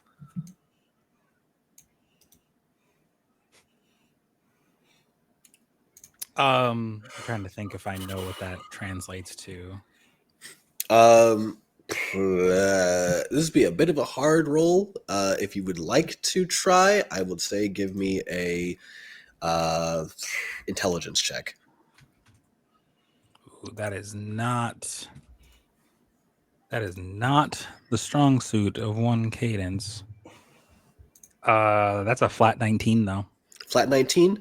Die Vogelschüsse, as far as you know, with your small bits of German that you've picked up, living in Metropolis, which is a mecca of every nationality at this point, Die Vogelschüsse translates roughly to the Scarecrow.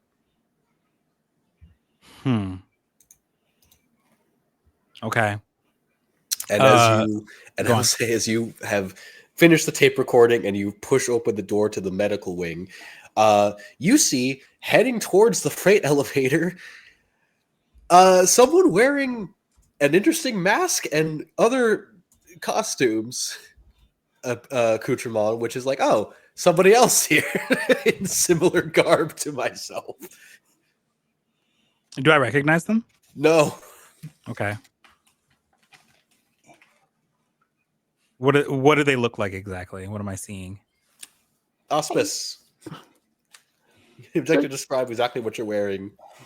You're seeing an individual in a combination of dark clothes, gray clothes, and I don't have it on, but like some kind of rough of what maybe once was white material that has been stained a kind of earthy red. Black bird mask with, there's some white underneath, but it looks like it's been covered in soot to make it not stand out as much. Just, clearly armed with these sharp gauntleted hands, but otherwise no weapons. All right. They don't appear to be wearing any armor either, beyond the gauntlets. They are, however, looking at you because the door opened. Yep. Right. Yeah. Also looking at you now is Victoria Zaz, who catches that there's somebody else and just, oh, it's poor people.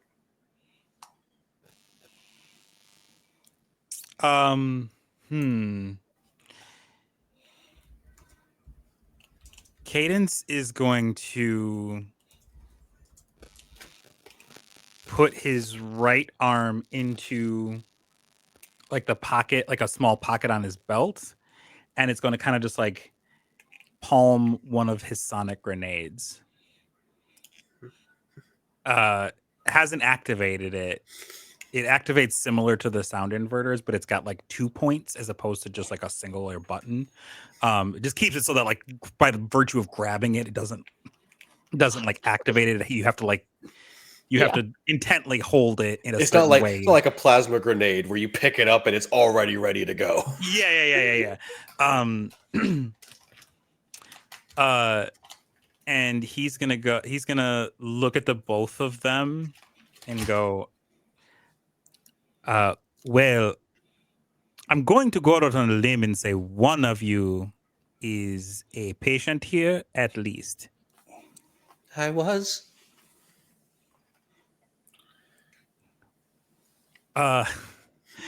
Cadence is gonna like look over at Zaz, who has responded to the statement. They have, to keep the pose going, have stabbed one of the knives into the body to keep it in place while they're posing the arm.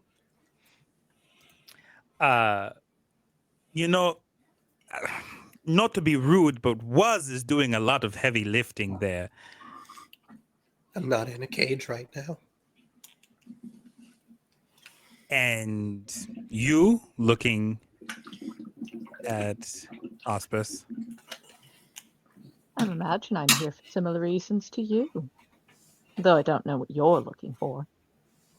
So you think our reasons are similar, but you don't know what I'm looking for? Well, you wouldn't be here unless you were looking for something.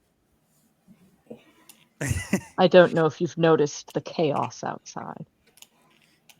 Oh, I have indeed noticed the chaos outside. I'm not looking for anything in specific. I'm looking for...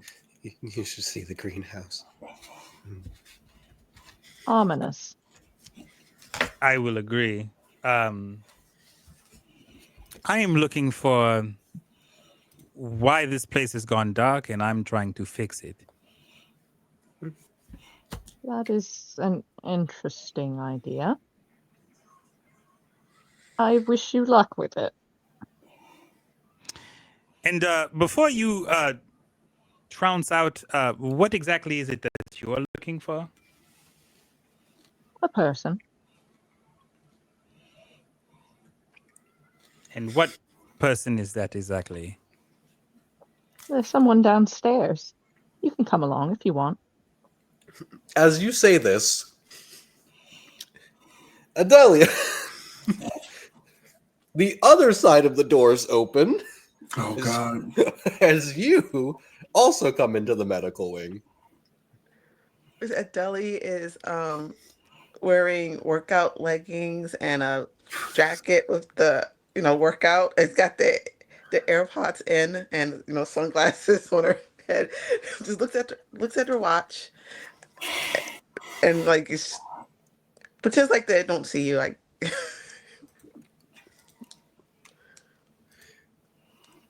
This is Zaz like looks over. Oh, there's more. All right. Well, I'm going to deal with that in a second, like pointing to a deli. But right now, and I didn't quite get names from the two of you. Victoria says. Playing is excuse me. I'm looking for my friends. Look down the list. Look up. Look down. Look up.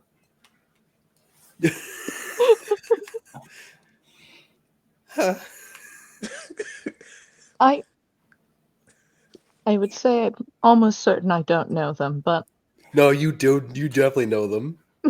yeah. They got you into the Iceberg Lounge once. Oh no, I know that person. I don't Yeah. necessarily know her Your friends. Yeah, they're my best friends. Their names are. Look at the list. Look at the Read the phone. names. Look at smeared hand. I can't Timmy, remember the names Johnny. I just gave. Freddie. the names are going to change every time. Ricky, Johnny, And eggs, Bill. bacon. Sorry, that's my grocery list.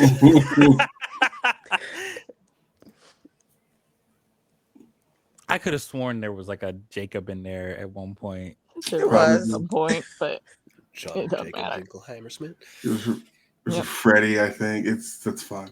Frankie, Franco, something like It's that. Franco, Jacob, Tony, and Like AA Yeah. Ron or something like Yeah. that. You got to write these down. That's I'm so gonna put funny. it just in our chat. Yeah, they're my Perfect. best friends. I need to pick them up. What I do you, don't what do think you what do they're you in mean this pick them room. up? Well, we have an appointment, and they're here accidentally.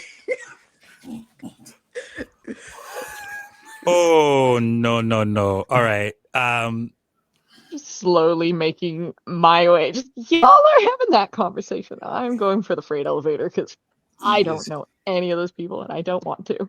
As you hit the button for the freight elevator, you kind of hear this like electrical and a slow ascent of the elevator as it starts to come up. Speaking of, at this time too, King, as you've been running away from Sobek, for the sake of getting the group together, as you've been running away from Sobek, you pushing open several doors, find yourself where she came from, where Adeli came from, is one side. From Cadence from the other, and then from kind of like a door from the center, King, you push open and you see the freight elevator and then everyone else. Cool. Is the freight it's coming up, and so it's not coming a run. up. Yeah. Okay. Okay. All right. Also, so I will say, from where you've pushed open the door, you can see a cell that's been made that's about 3 times the size of the other cells that you've seen, with the bars pushed open from the inside. A giant chain and collar on the ground split in half, and then what looks like an entire like side of a cow that's been mostly eaten hanging off of that.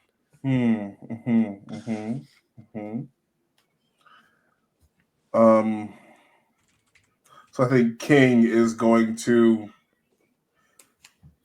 give this group a wide berth. Like, if there's a place to be like up and away from the rest of them, I would love to do that. There's a stairwell that you can take that kind of like overlooks the place as almost an observatory. Okay. Can we see King? Everyone can give me a perception check. King, if you want to be stealthy, give me a dex. Would love that. I would love to do that. Okay, that's 15 for me. You've got to chill. Okay, well, no, you're not going to see him. It's an 18 for me. Okay, so you have a chance. I'm doing math. Give me 1 second. 19. 24. See, stealth is what I do. You know what I'm saying? Yep.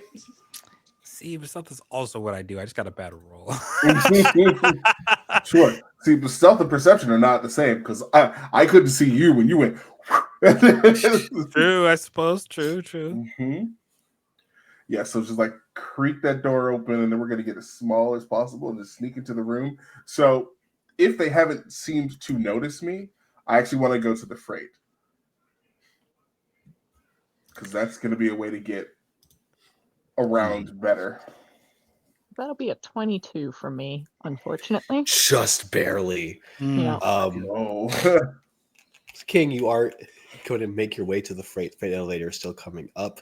As this conversation is happening, all of you now hear the sound of an intercom crackle, and then just, if you would just make your way down to the freight elevator, I have your friend's files. I know what cells they are in, and you are not alone. No, I have some people with me. I don't know who they are, but they're here. They need to go downstairs too. Oh, good. Great. Okay, that you know what? That's going to do it. And Cadence grips the sonic grenade and then just like not even being subtle about it, just straight up like baseball pitches it right at Zaz. Like All right. Give me an attack roll. you got it. One moment.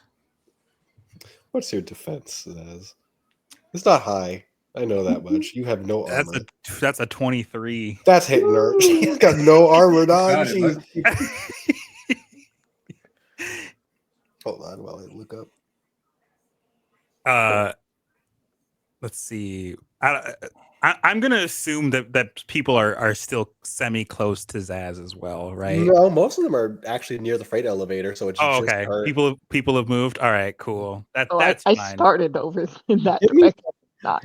I've got to get You down there to pick up my buddies. Y'all got lucky then. I also need a con save from Zaz. All right, I'm gonna give the con save. I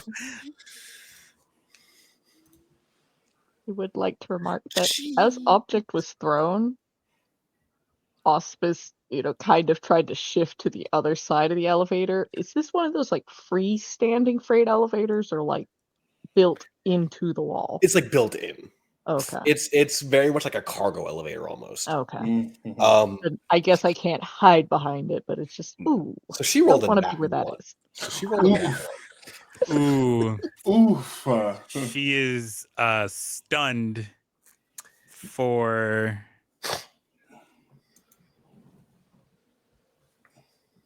2 rounds max. Yeah, there is this as you throw it, and there's this. The flash is the one thing, and then there's just this loud, ear-splitting, bursting sound as Zaz like clasps her hands to her ears and hits the ground as the freight elevator comes up and the doors to it open. Would it be fair to say that I can take advantage of this situation to kind of just like I want to use like my zip ties to like basically subdue Zaz in this moment because I would say so. Okay, cool. Like zip ties around like behind the back and then like in the feet, like ankles at the ankles basically. And I want to leave Zaz here. I'm gonna make a mental note to be like, this is where Zaz is. I will come back and put her in the cell later. Like that's Yeah. And then I want to turn to face the freight elevator because I don't know who the rest of these fools are. So very well could it be that I need to subdue them also. I'll step it into the elevator as it comes up, and as it does, gonna just remark, you might want to do something about those knives if you're just going to leave her there.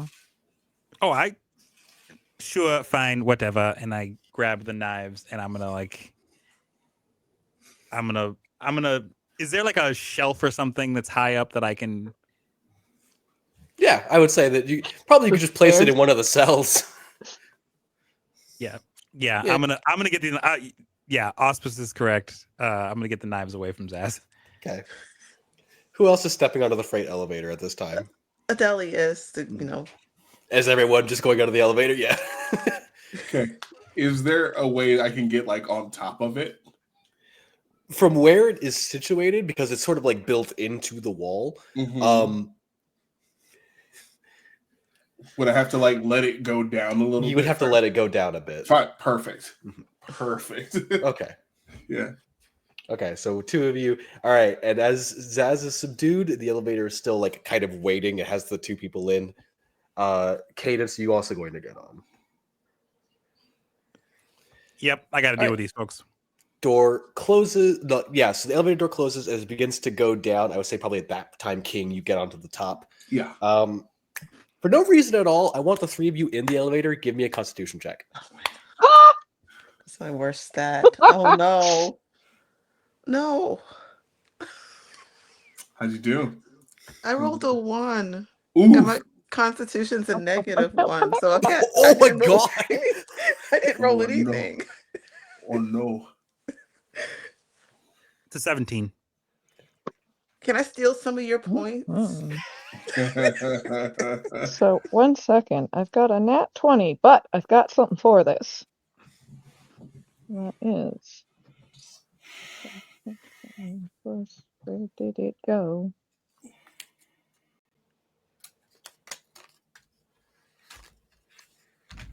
Would this count as imminent peril or reacting to a frightening situation? Technically, no. Cool. Then it would just be a 21. Okay. The three of you kind of give like a little cough. Just like something tickles your throat and just this like two of you detect that there's this weird scent that has hit your nose for half of a second. This sort of strange, almost like an adrenaline scent. Ooh, I don't like that. Adele, you don't detect that scent, but you start to feel your heart rate increasing a bit. Oh, God. Okay. Yeah, quick question. Yes. From inside the freight elevator, is there a hatch to get out of the freight elevator? There's one on the top. I would like to try and use the hatch. King, you see the hatch start to move. Cool beans. Okay, then whatever way it flips up, I'm gonna be on that side so they don't see me when it when Cool. they come out. As you pop open the hatch, King is on the other side, so you do not immediately see King. So, like, King, you get to watch the hatch more or less fly open, a claw come out, and just something rolling itself up. Flipping up there, like, yep, nope, we're not in the elevator no more. Mhm. Oh, so both of you now get to see as you specifically have like popped open the thing and have looked up for that moment. You see several bodies dangling by their feet at the top of where the elevator will be connected, hanging from the elevator wires. Great. The elevator Charming. continues to descend down. I shouldn't have come inside. That you hear. Was that out loud? Yeah. Yep. Yeah.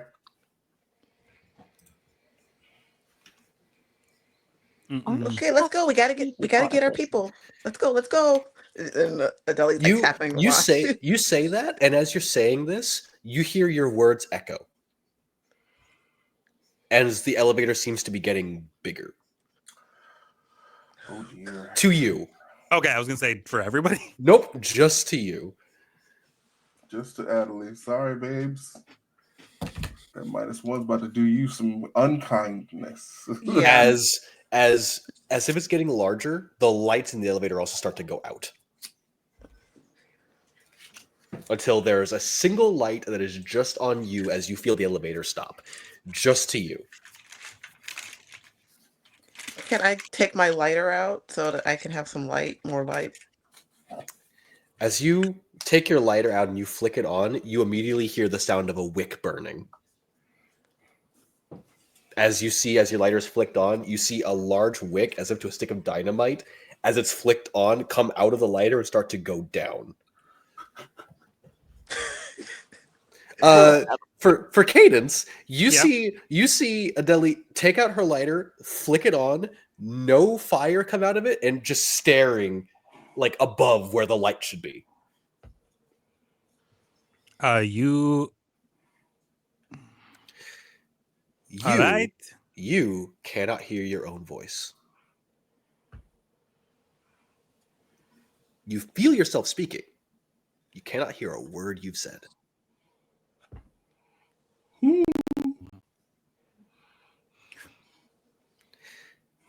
As everyone here hears, go ahead. I have to do something. Hold on. One moment. Is it meets it beats it here? Yes. Okay, cool. No stunned for me. Cool. Mm-hmm. I have the trauma disadvantage, and that triggered that. Buddy. Oh no. As all of you hear that doom da doom doom. Elevator now arriving at lower levels. So Adele hears that too? Yes. As the wick gets to the very bottom, and there's just this like as a little party cannon comes out of the lighter. Okay, that's fun actually. I love that. Yeah, I think they would laugh at that.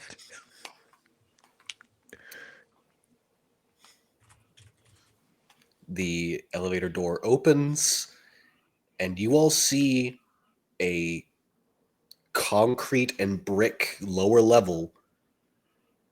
What looks to be essentially a small furnace has been set up with a cage around it to prevent people from coming through. There is very little light here. I would say that's the only thing that all of you see, except because you got the lowest roll, unfortunately, I have to give you one of the harder things you see. As you see at the very far back, you can see a single wooden chair set up. And you hear in your head just the voices. She's not a cobblepot. The one thing that you have to be, and you can't even be that. But it's fine. We'll have a perfect place for you. As long as you don't screw up, everything will be just fine. That's coming from the chair? Yes. Does the voice sound familiar at all? Yes, it sounds like Octavia's dad, who was the original head of the Cobblepot crime family. And do I think I'm alone, or do I see everybody around me? You can, again, there's only that light.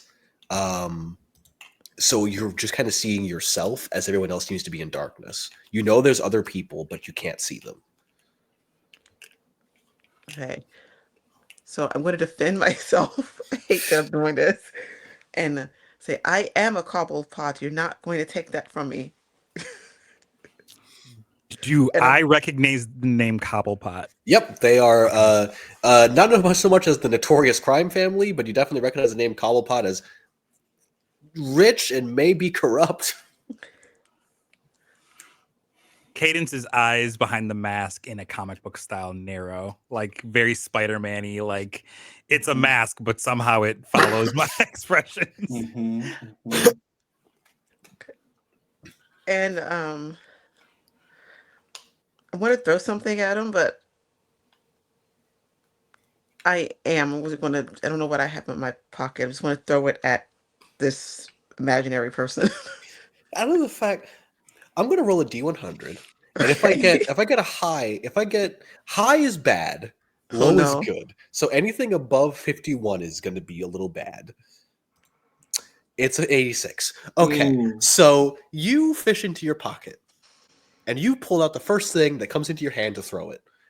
Now to you, it just looks like a rock. To the rest of the group, it is assuredly a grenade. Mm. Now, you haven't pulled the pin of said No. grenade, but you do chuck it as hard as you can at the chair. And as it tinks off of the chair, which it, for everyone else, it just hits the brick wall and rolls harmlessly against the ground.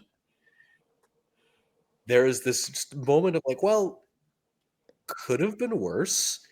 As you see, as it rolls, the pin just kind of casually falls off. Sorry. I am climbing these cables. Bye. So it's just a brick wall. There's not.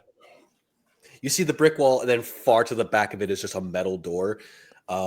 This grenade is maybe about 15 feet away from the elevator. Enough so that would it destroy the elevator? Probably not. But would the shrapnel cause some problems? Yes. I would like everyone to give me a dexterity check. Even the ones of us up top. Yeah, it's still gonna hit the elevator. Got it. Sure. I'm sorry, y'all. No, don't be. This is funny. hilarious. I'm glad I have edge. 18. Oh, yeah. 17. Okay. It's a nat 20. Nice. That's 23 totes for your boy. Just making sure. I would like to, if I could, is there anything nearby that I could possibly use to maybe just like swat that grenade a little bit further away? If you want to be comic book cool, you could use the meteor hammer. Well, that's what I'm thinking, but I'm thinking if I hit an explosive device with a metal object, that's not good. So like what I want to do is use the hammer to kind of lasso something and swat it away. I could say you could probably like yoink one of the older parts of the brick, or even maybe one of like a piece of wood, and just swing it out to kick it further back. Yeah, that's what I'm aiming for. So let me. It technically be a dex. Nobody here is super strength focused. I would say give me a dex or strength check.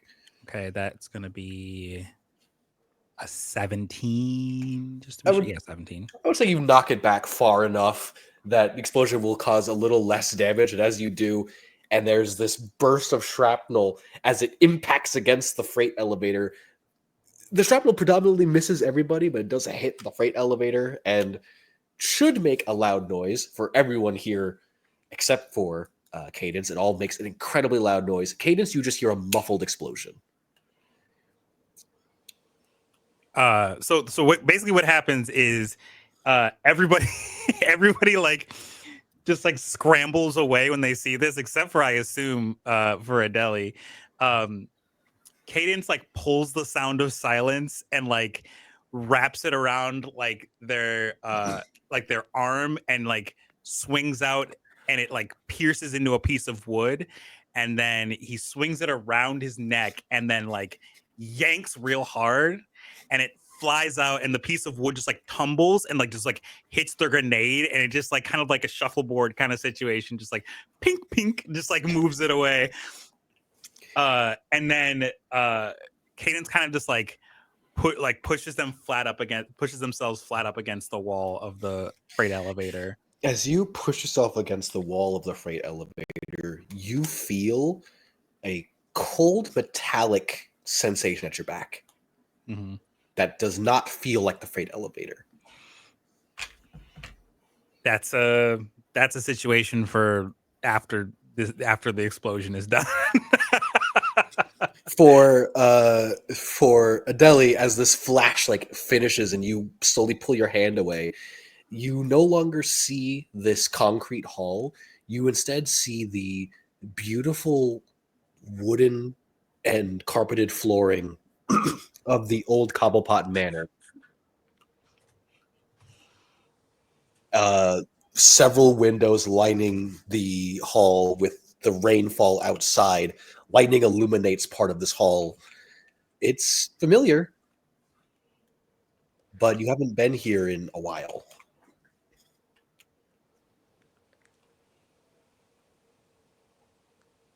Is there like the hallway like lead to a room? The hallway just seems to go on forever, but you can see a door on the very far end of the hall. Oh, that's. I wish I hadn't rolled that negative. But that's where my negative rolling self is going. And for this is too much fun. Osmus, the explosion emanates, and as you have still been climbing, you look up and you no longer see where the freight elevator continues into darkness. You just see a rooftop. As if you are back out on the streets of Gotham to the rooftop of one of the many buildings of the cavalcade. And as you look back down, you can still see the freight elevator and back up at just the rooftop of the cavalcade.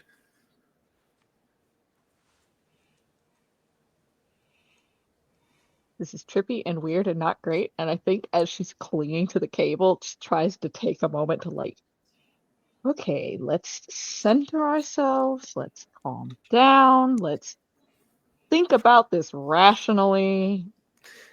King, Don't think it works. Yeah. as the one that didn't enter the elevator properly, you hear over the intercom, test subjects are experiencing different dosages and mild changes in heart rate, and this is fascinating. Except for one of you.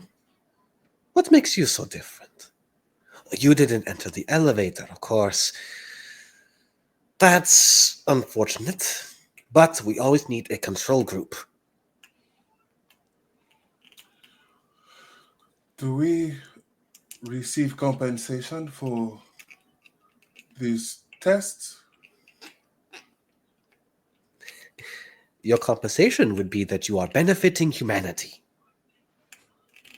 So no. If you're looking for monetary, no. Ah, okay. Well, I would like to opt out of any experiments or tests. I wasn't much one for tests in school. I understand that. Unfortunately speaking, because of our positioning right now and also the grenade going off near my laboratory, it's going to be a bit harder for me to get you out of this place. And also, the acting as the control group, I do need you for a bit of study. You'll have to forgive me for that part. I could just go on my own. You seem to have many test subjects already. Yes, but you are specifically fascinating. Your heart rate hasn't gone up. No. This is baseline, really. Strange. It should be increasing. I suppose I'll have to run a different test on this variable. No, I don't know. I don't know if you had. I'm opting out of the tests, so it won't be necessary. And in fact, I was actually just leaving myself. I was here to, survey. I've seen everything I need to see. I can go. The Konsnicht Verterwissenschafts darf laufen, Kleinmaus.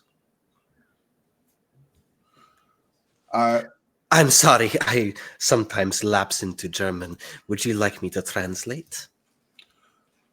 Did you call me a mouse? Yes, you can't run from science, little mouse. A moment. I just need to make sure that something goes correctly. As you hear the intercom go off, and the freight elevator seems to, almost seems to lock into position. Perfect. If you would be so kind as to step out of the freight elevator.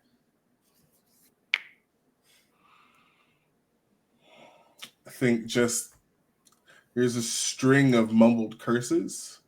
I do want to look for another way out, but we'll eventually go. Like the effort's been made, but I definitely want to, You looking around, you can still see Auspice hanging from the elevator wire.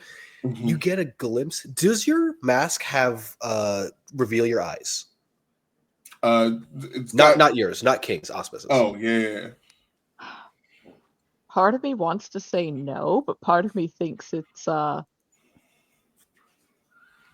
quite interesting if it does. So I'm gonna go with it does. You being able to get a small glimpse can see their eyes look a little more bloodshot, and there is a massive dilation of the pupils.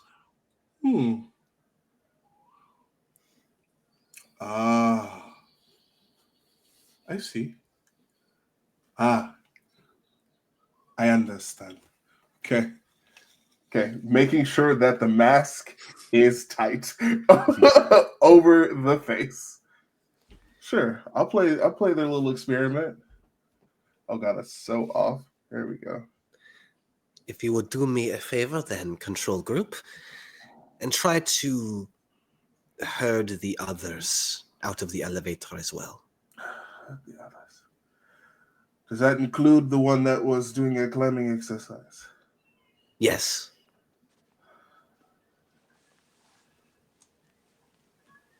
Hey GM, how much of this is Auspice hearing, if any at all? Auspice, you can hear, like, it's almost as if the voices are this muffled thunder.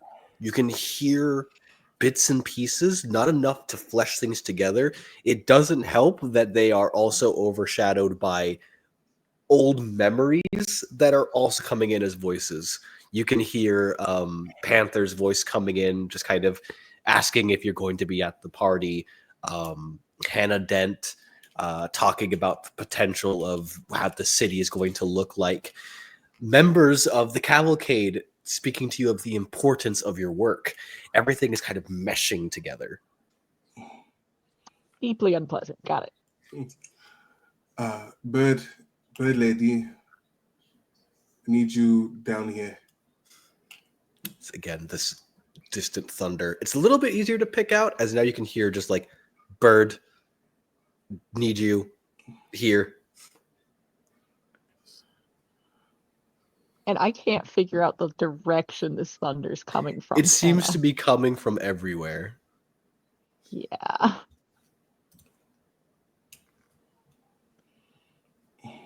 Yeah, the only thing I can even vaguely trust right now is that I'm holding something. Mm-hmm.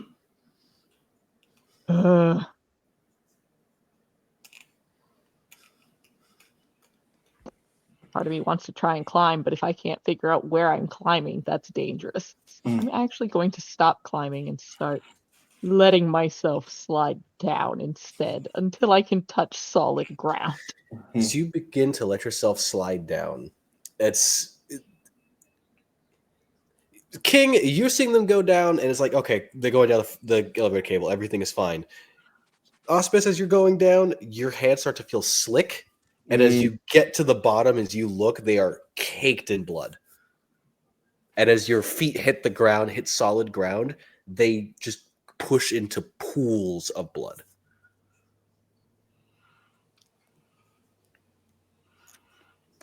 That seem to just layer the bottom of the elevator as you start to be able to piece together and see other people, but there is this almost film over it. Okay. Hey, are you here? You can now pick up the voice better, and you can see where it's coming from. As I'm looking at you, King, it's just like this kind of as if trying to like hone in on what you're saying. Mm-hmm. Okay. And then she holds up a finger. And I don't know sign, but I think she does, considering A, she works with Francine, and B, her line of work. And she's going to see if she can get around the sound nonsense by communicating in sign. And the first thing she asks is, can you understand me? Cadence, You I think I see, can. you see, to your vision, what looks like a humanoid owl of some variety with hands land on the ground in front of you, look up and start to sign, "Can you understand me?" to the air. But you can understand that. A slow nod from Cadence, even though they don't necessarily feel like that's directly at them. I notice Cadence. Yes. Okay. So here's where some issue is going to come into what you notice from Cadence, because Adeli got the worst end of the fear toxin, so is going to be affected by it a lot harsher than the rest of you, to the point that Adeli can only see the hallucination. Mm. It doesn't mean that the fear toxin did affect either of you. It just means that the two of you can see other things as a Yeah. film. So where you see Cadence, it is this almost like a holographic depiction of a sound wave in the body of a human. Any motion that they make, you can see like a sound wave. Yeah. Okay. Cadence, in effort to see Auspice, you see, like I said, almost like a humanoid owl-like shape. The worst end of this is if any of you look to King. Yeah. Because Well, I mean, on the yes. best of circumstances, King does not necessarily look completely human. Under the effects of this toxin, you are seeing what looks like a consistently moving and shifting painting that seems to leave a graffiti trail of art behind as they move. Oh, this is so trippy. I love it. Mhm. I think I would argue just a little that Cadence is coming from Metropolis and knowing that there's like a meta-human and stuff there, would argue like would kind of like try and rationalize like, okay, something is wrong here, Mhm. trying to convince themselves to stay calm. Like it's not necessarily out of the realm of a possibility for some sort of like supernatural weird stuff to happen. So they're like, okay, whatever this is, if I stay calm and rational about it, I'll be able to figure it out, and like keeping themselves from like basically going further into fear. Mhm. Mhm. Not necessarily seeing through the illusion, just like being like, okay, Yeah. this is clearly something weird. It'll be all right. I'll get through it. From a similar stance, well, I say similar goal from a different angle. Cadence has encountered poisons, has administered poisons, has been exposed to things, and it's like weird things happen when you get exposed to weird shit. So I should not do anything rash while I'm under the effects of whatever this is. Basically. I would like that, but I rolled so low, I don't think it's a Yeah. possibility. No, no. And as far as you know, that door is probably your only exit out, and also probably where Tony, Timmy, Toby, and AA Rod are. All the people. Mhm. Okay. All right. All of you are clearly affected by something whoever you are did. So, actually, they realize there was an attempt at sign language. So they're going to switch to that. Okay. Uh-huh. Does it work, GM? Right. Yeah, I mean, just technically, it's so how. Hmm. Oh, Uh-oh. Oh no, what happened? We've Fear toxin. Oh, no. Oh, no. there we go. Oh, okay. Technically, as you are signing the words out. It's just, it looks strange because it's, as you're like signing, the words take on a pictorial motif. Okay. It's like playing the best game of charades because you can see what they mean, but the Mhm. problem is that sometimes people don't necessarily mean what they're saying. Right. Okay. Hey, but that's better than nothing. It's Yes. true. Have to work together. What is While you're doing happening? that, while you're doing that, I'm trying to get through the door. Yep. Yep. You are. We're gonna go through you for a second as you are heading down the hall, heading towards the door. You can continue to hear the same voices. Just listen. Just because she's a little eccentric, it doesn't mean that she's not a cobblepot. It just means that we have to guide her in the right direction. As there's like another lightning crash, and the hall seems to shift in angle to where you're walking almost diagonally now down this hall. And time seems to have passed as well, as you hear similarly Octavia Cobblepot just, I mean what I say when I say this. I'm not removing you from the family. I'm placing you in a better position to where your skills are more well suited. I don't think that this is the place for you. I promise. We're still family. There's another lightning crash. Place seems to shift again until you are walking upside down this hall. As you come closer to the door, and what was a wooden door, you can now see is a metal door with a single slat in the center with your name written above it, almost like a prison door. As long as you work with me, we will just owe each other favors. I promise you. I'm not going to let anything happen to my favorite cousin. Do I see where the voice is coming from? It seems to be coming from inside of that door. You thought it'd be easy? And the door is closed. Door is closed. Can I open it? So you reach out and you place your hand on the handle. The handle feels warm, but it does turn. Okay. Y'all, she wants to throw something at this lady, but Janie knows it's not real. Do it. Throw the thing. Throw the thing. Okay. Let the character make the choice. Mm-hmm. She's gonna say, "You're not gonna tell me what to do anymore," and throw a rock. I'm going to roll that D100. Please roll low. It's low. You throw what is probably a burner phone like through the door. It clatters against a stone floor. Okay. For those of you that see reality,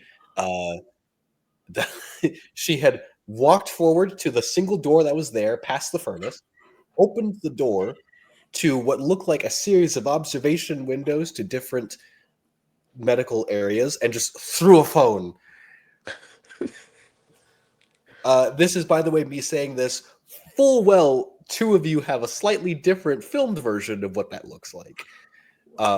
King, that's what you see in total. Cadence, you see as they open the door, this like void that you can see as a film over the reality. And as the phone clatters and hits the ground, you see where sound is like bouncing off of where it hits, and it seems to just bounce everywhere. For I'm scrolling around. Auspice, as the phone hits the ground, it kicks up what looks like a skull that slowly rotates and then hits against the wall, as again this blood-soaked tile flooring, as you see handprints pressed against the glass of this observation that seem to appear and disappear, some dragging down.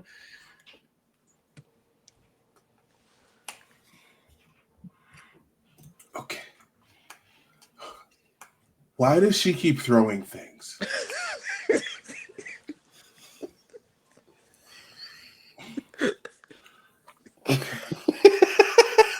The sign language you get back is, Right. why is the floor wrong? Right, you're seeing things. There's your answer. I'd love to circle back on the cold metallic thing that Cadence was feeling. If you want to look back. Just because I didn't want to ignore it, because obviously you said it for a reason. So Mhm. Do I say things for a reason? No, I don't No. think so. But do you want to look back? Yeah. Mhm. So you look back, you see behind you what appears to be a gurney.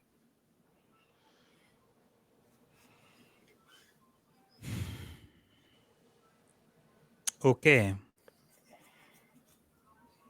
And I think that kind of steals his resolve a little bit, because I think he gets what's going on right now. Because he remembers being on a gurney. He remembers being in a hospital room for a very long time. And he remembers like only seeing people move and not hearing anyone move. He remembers seeing a television Mm-hmm. on and not hearing, like, he remembers seeing Steve Urkel move and remember thinking there is a laugh track there that is not playing. And there is a did I do that isn't heard. Like there are people looking at him and moving away from him, speaking, knowing that he can't hear and that they're right, he can't hear. Mm-hmm. And like just that helplessness and that terrifying feeling of just like being in a space and so used to like everything, and all it is just like a subtle, just like dull ringing. And so that gurney gets no more attention from him after that point. It was kind of like a look over the shoulder kind of thing, and as soon as he sees it, he's just like, nope. Mm-mm. It's not to say that it doesn't affect him, but like he's like, no, I don't need to relive that anymore. As each of you, King, you hear this in a slightly less strange and warped tone. But for each of you, you all hear. Excellent. The process is moving along smoothly. If you'll be so kind as to step through the door, I just have to observe how it is going.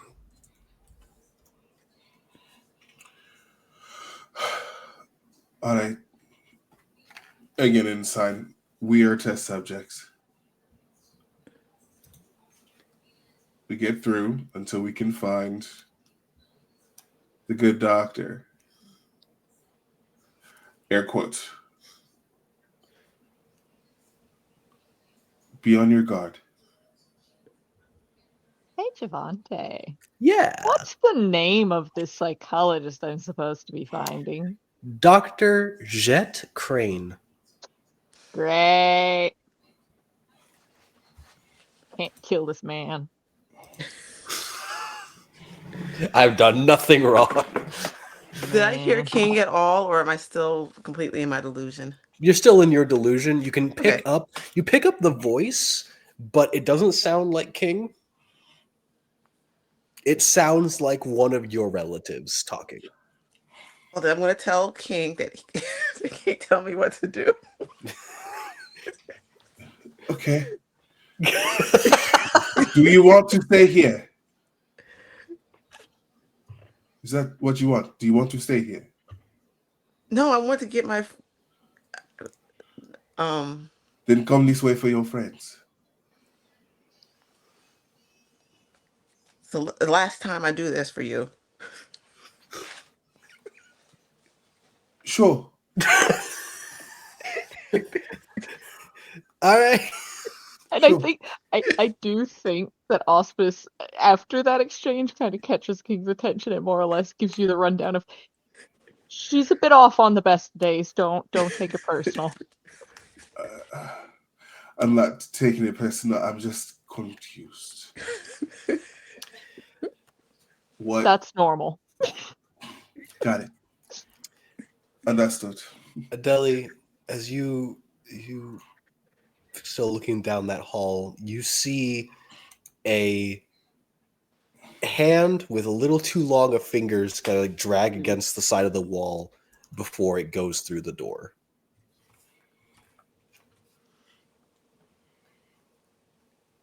And that's on the other side where Yes. I think the relative. Where you threw the phone, Yeah. there's this observation windows, and then there's another door, and that's where you saw the hand like drag and then go through the door. You see a sign that just reads Memory Lane. For King, a sign that reads Morgue.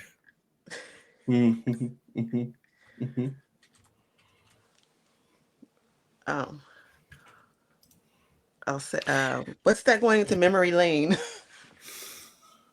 There's no memory lane here. So, what are you seeing then?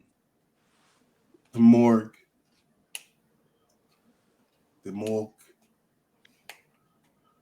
All right. Well, considering that we are where we are, I'm going to say that it's more likely the morgue than memory lane. Do I hear that? Do I think these are all my relatives? Yeah. Well, you're always telling me what to do.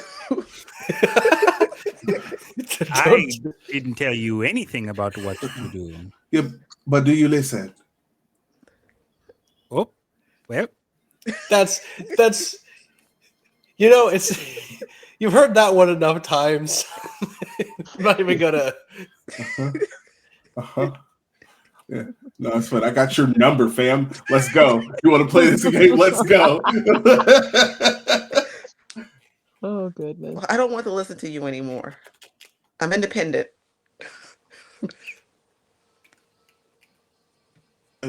You're always independent. Always doing what you want. About time you saw that. Yeah, well, it's about time you saw sense, but we're not here for that. So, we don't go down memory lane. We keep going elsewhere. Is there another place to go? Or No, is the morgue unfortunately, where we there have is just that one door. It's like I appreciate all of that, but like there is the door. And then they look, it's like, There's the door. There's also all the observation windows, which, by the way, you cannot see. There seems to be some like cloudiness to it, but there is in front of each. There's four. There's four in front of each one. There is a small tape recorder that has been placed, which seems to have been designed for that. If you're observing, you state what you're seeing. got it.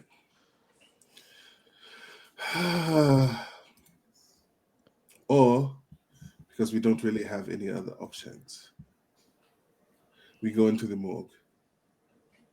We go into Bone Town. We go down memory lane.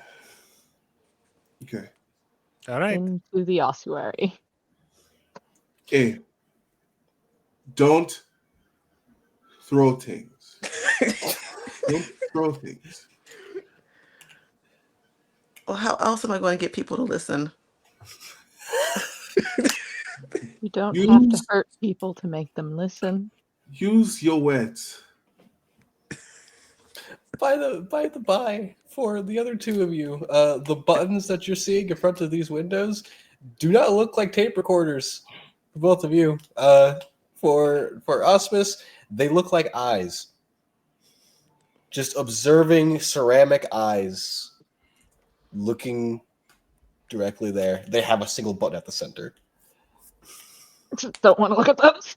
Yep. That's spooky. And for Cadence, each of the tape recorders is shaped more like a giant I just forgot hearing aid with a single butt at its center. I forgot the word for hearing aid, guys. It'd be like that sometimes. It'd be like that. To themselves, like this just feels more offensive than terrifying at this point. just internal. Ooh, spooky hearing aid. You couldn't hear. Why would I be scared of the thing that helps me hear, you dummy? Right. Yeah, we could No. just blow this all up. Yeah, that's not going to happen. We've Yeah. already tried that. Did not go exactly as I'm sure anyone intended. There are people inside. A lot of bad, but You, by the way, you say that you hear distinctly in the back of your head. What is the one thing I told you to do? I gotta get my friends A. Aaron and D. Nice. Why do you keep looking at your phone? Because I have to get my friends. I have to look at their names. So you don't know the names of your friends? No, she didn't. She just told them to me the other day, and I keep forgetting them. So they are not your friends. Not really, but they're my friends. I have to get them out of here. I have no notes. This is great.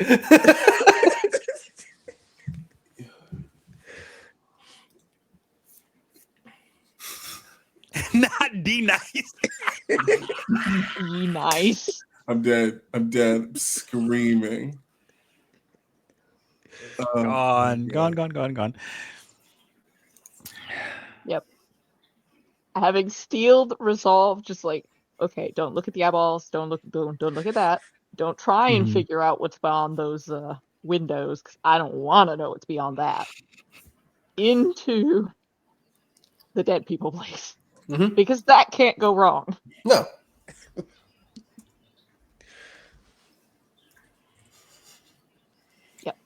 So down memory lane we go, I guess. Pushing past the observations. Yeah, I'm not looking at there. So Yep. Cadence. Yeah. Mhm. Yeah. Following. Okay. All right. Whereas everyone continues to move down through, and they come to the door to the morgue / memory lane. Pushing open the door, you are all greeted by an immediate sense of cold. It is freezing in this place. Just saying, a small grenade over there would make some heat for us. For like 2 seconds. Okay, you got a good point there. What is it with you and grenades? I'm developing some to help blow things up better. You hear, King, you hear somebody softly mumbling something to themselves on the ground around the corner of where you all are standing, which, by the way, think of it like a genuine, almost like a morgue. The metal, I don't know what the slats are, where the bodies are called. Slabs. Slabs. Lighting the entire sides. There's 2 hallways, offices, observation. And near offices is where you hear somebody like mumbling to themselves. Just holds up a finger. Puts just... Shh. I'm going to go and peek. I'm going to peek around. Very quietly.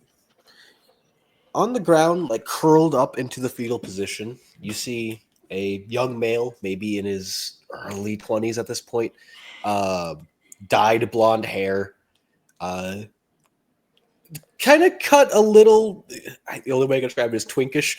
That pixie cut look. Yeah, like the pixie cut look.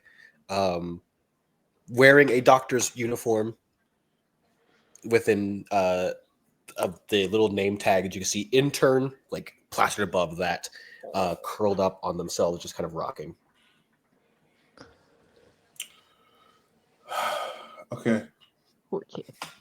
All right, cool. So we're just gonna hand over mouth, and we're just gonna go pull them back. Oh, the person is talking, this mumbling. Mhm. Yeah, hand goes over their mouth. You just hear the.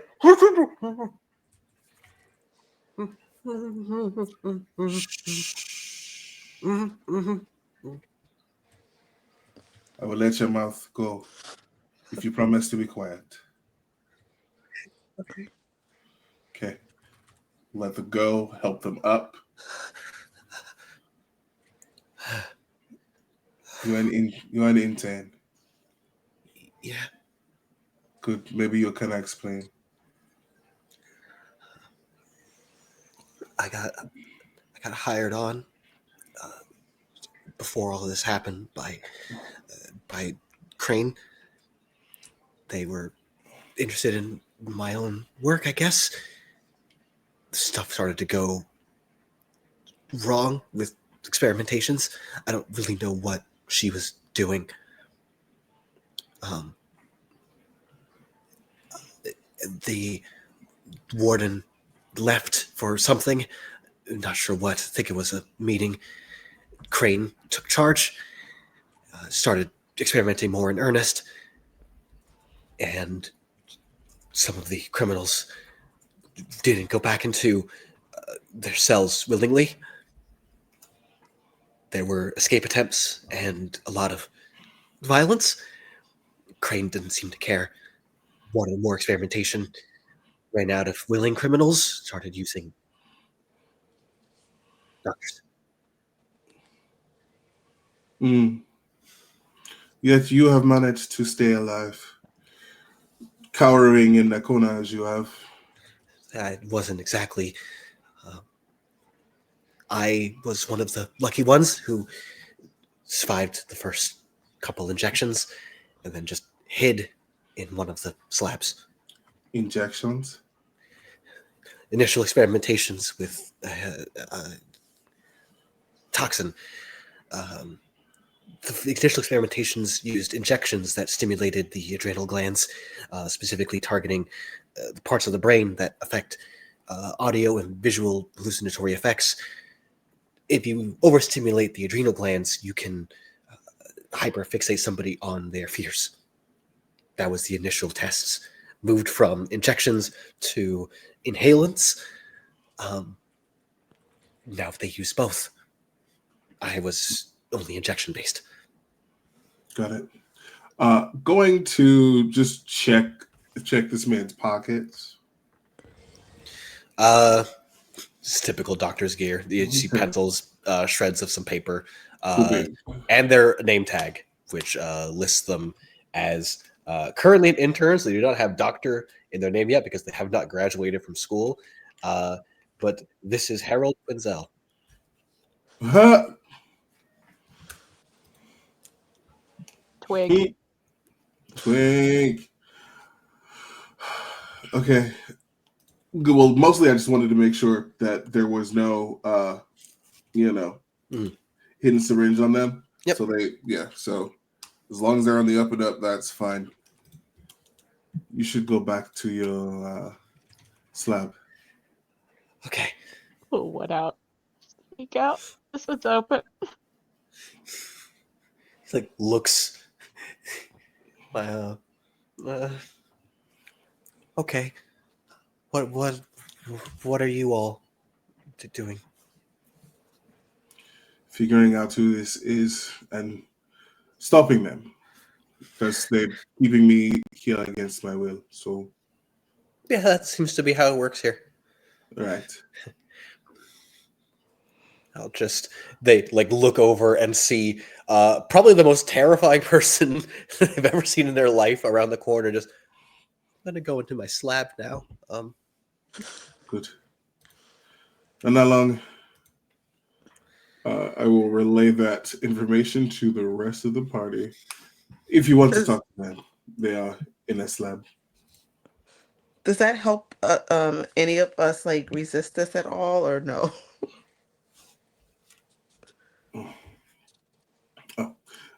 We can go back. I'm muted. Oh, The amount of time that this has been taking, you're starting to feel the effects diminish. It's slow, but the film around is starting to go Okay. away. You are also still feeling this like accelerated heartbeat, sense of fear, but you are good for now. Is how much light is in this space? A soft blue glow. Okay. Because I have my trait is night sight, so as long as there's a Same. dim source of light, I can see what's going on. So Yeah. Ooh. Actually, gonna reopen the slab. Yeah. Okay. Don't freak out. Act dead. Okay. Okay. Okay. Were they working on an antidote? No. Dr. Crane, Dunker Crane said, why would we cure fear when fear is the most important emotion? And they work here. Yeah.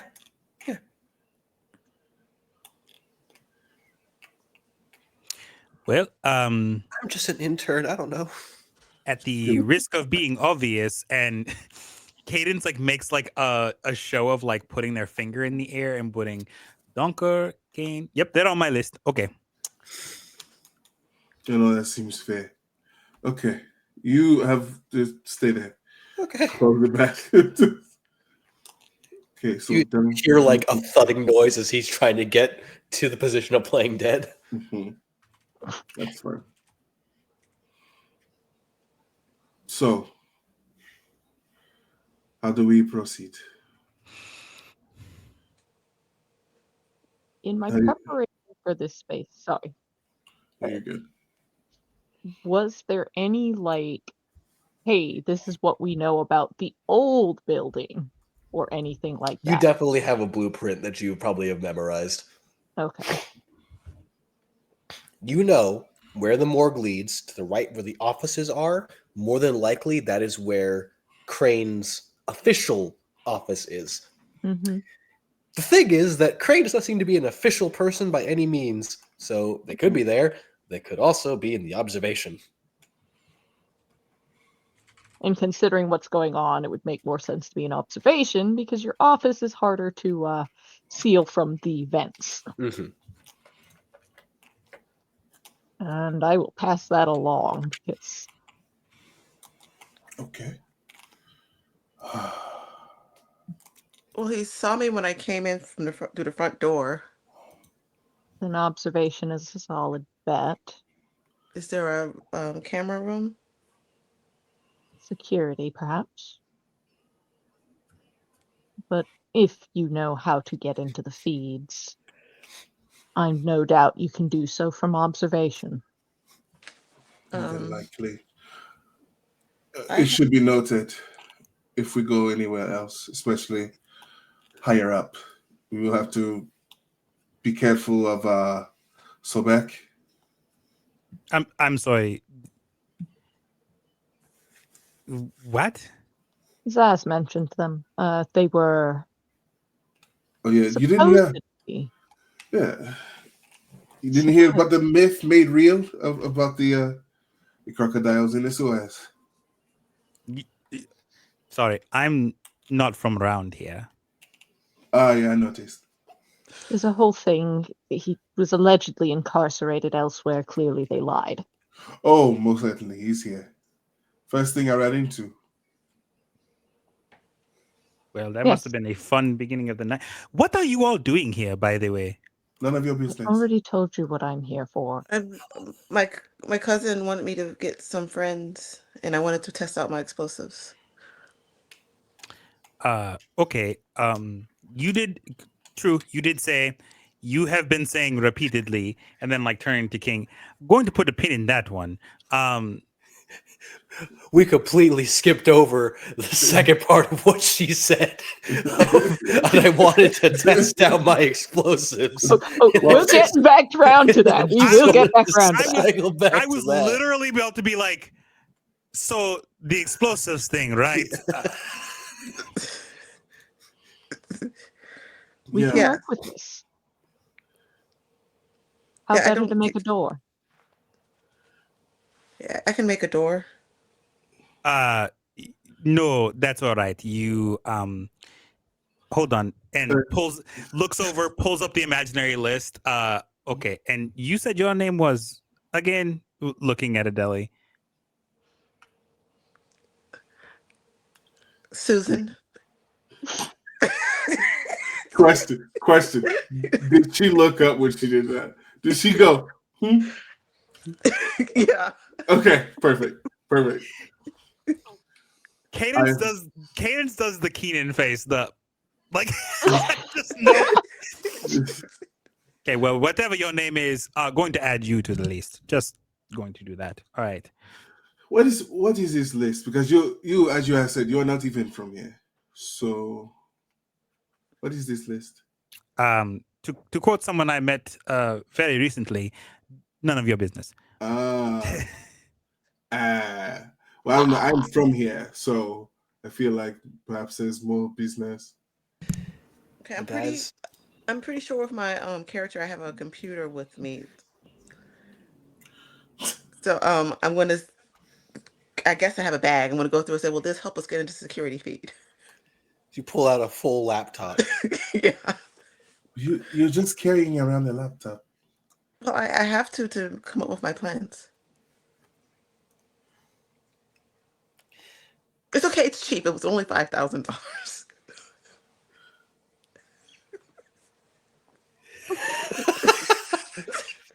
As this has been said, we're going to comic panel slightly turn as watching this from the observation. A figure with a very thin gait to them watches all of this, their finger tapping at the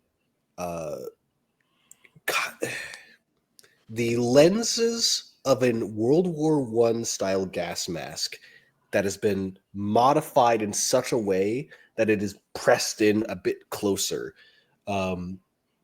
Their eyes shift from one screen to the other as they look over to the computer terminal next to them. All right, little mouse. Let us make the games far more interesting, shall we? And as they press a button, the lights in the morgue go off.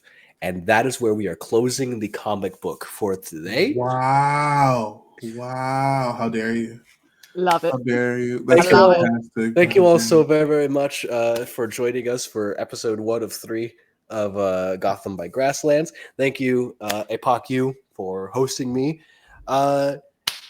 Guys, also thank you everyone for the donations to Black Girls Rock. This was super awesome. We already have so much coming in. It's awesome thing we are doing to support. I cannot thank you all enough for that. Also, thank you to our sponsors of Transplanter RPG. You guys are super special, awesome for sponsoring us. So happy that again we're able to do this stuff. Check out Apochromatic Unlimited on Blue Sky for updates. The much better social media platform. Everyone, let's go. Where can we find y'all? What are y'all doing? Let's start with Q. Q, what are you doing? Where can we find you? Hi, I'm Q. You can find me out on the internet at Midnight Inc. That's Midnight Snow _INQ. Q is my name. I'm sure you get it. Save a horse, ride a cowboy. I keep making cowboys. I am a part of the production team for Tales from the Table Studios. If you see the overlays over there, it's likely I had a hand in it. I'm also over on Live from the Apocalypse and Entropy Emporium. I have a bunch of shows on both of those channels, so come and see about me. Also going to have some games coming up over at Tales from the Table Studios.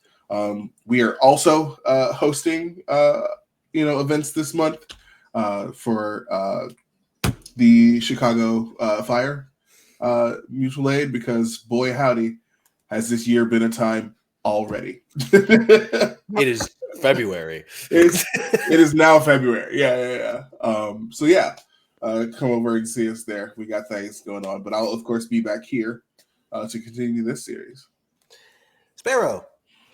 Hi, hello. I am your favorite burb on the interweb, A Black Sparrow. You can find me at A Black Sparrow, most places at ablacksparrow.com on Blue Sky, not at .bsky.social. You can also find me this upcoming Monday for the finale of season 1 of Mass Effect Mirage that I'm running over at Feywild and Out.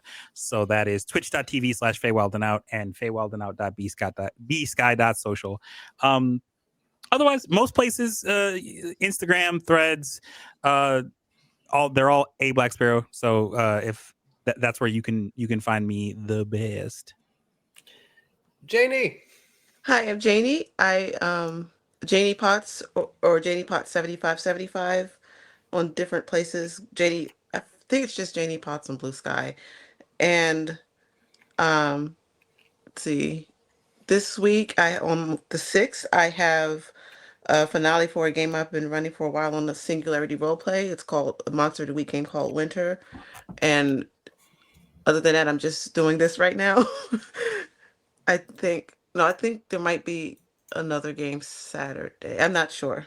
I'm just going to stop because I'll ramble. I'm bad at this part. Lex.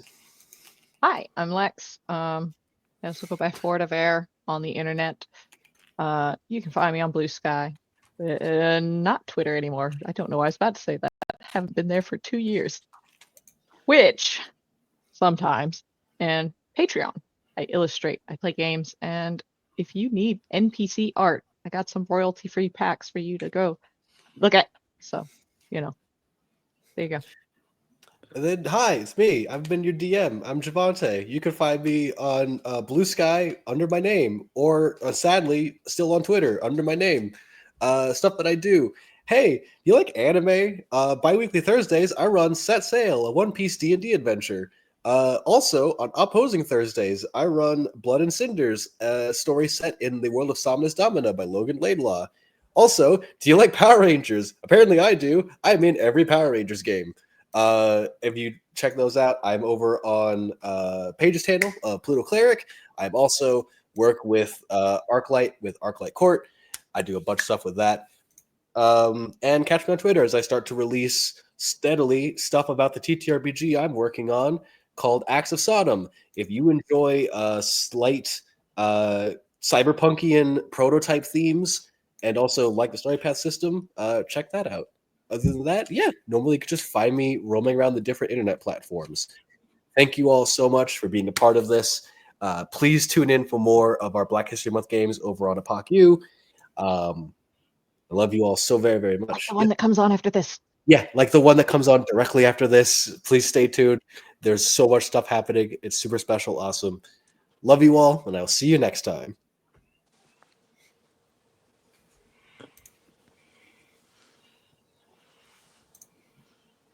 We did it. That was so awesome. Yeah. Oh, yeah. Can they still hear us? I don't think they can. Let me check. Well, if you can. Yep. Well, if you can, thanks for Yes, watching. we can. They're not No. muted. Hi. Hello. Thank y'all for watching us. Hopefully we can get the captions business done up good for next time.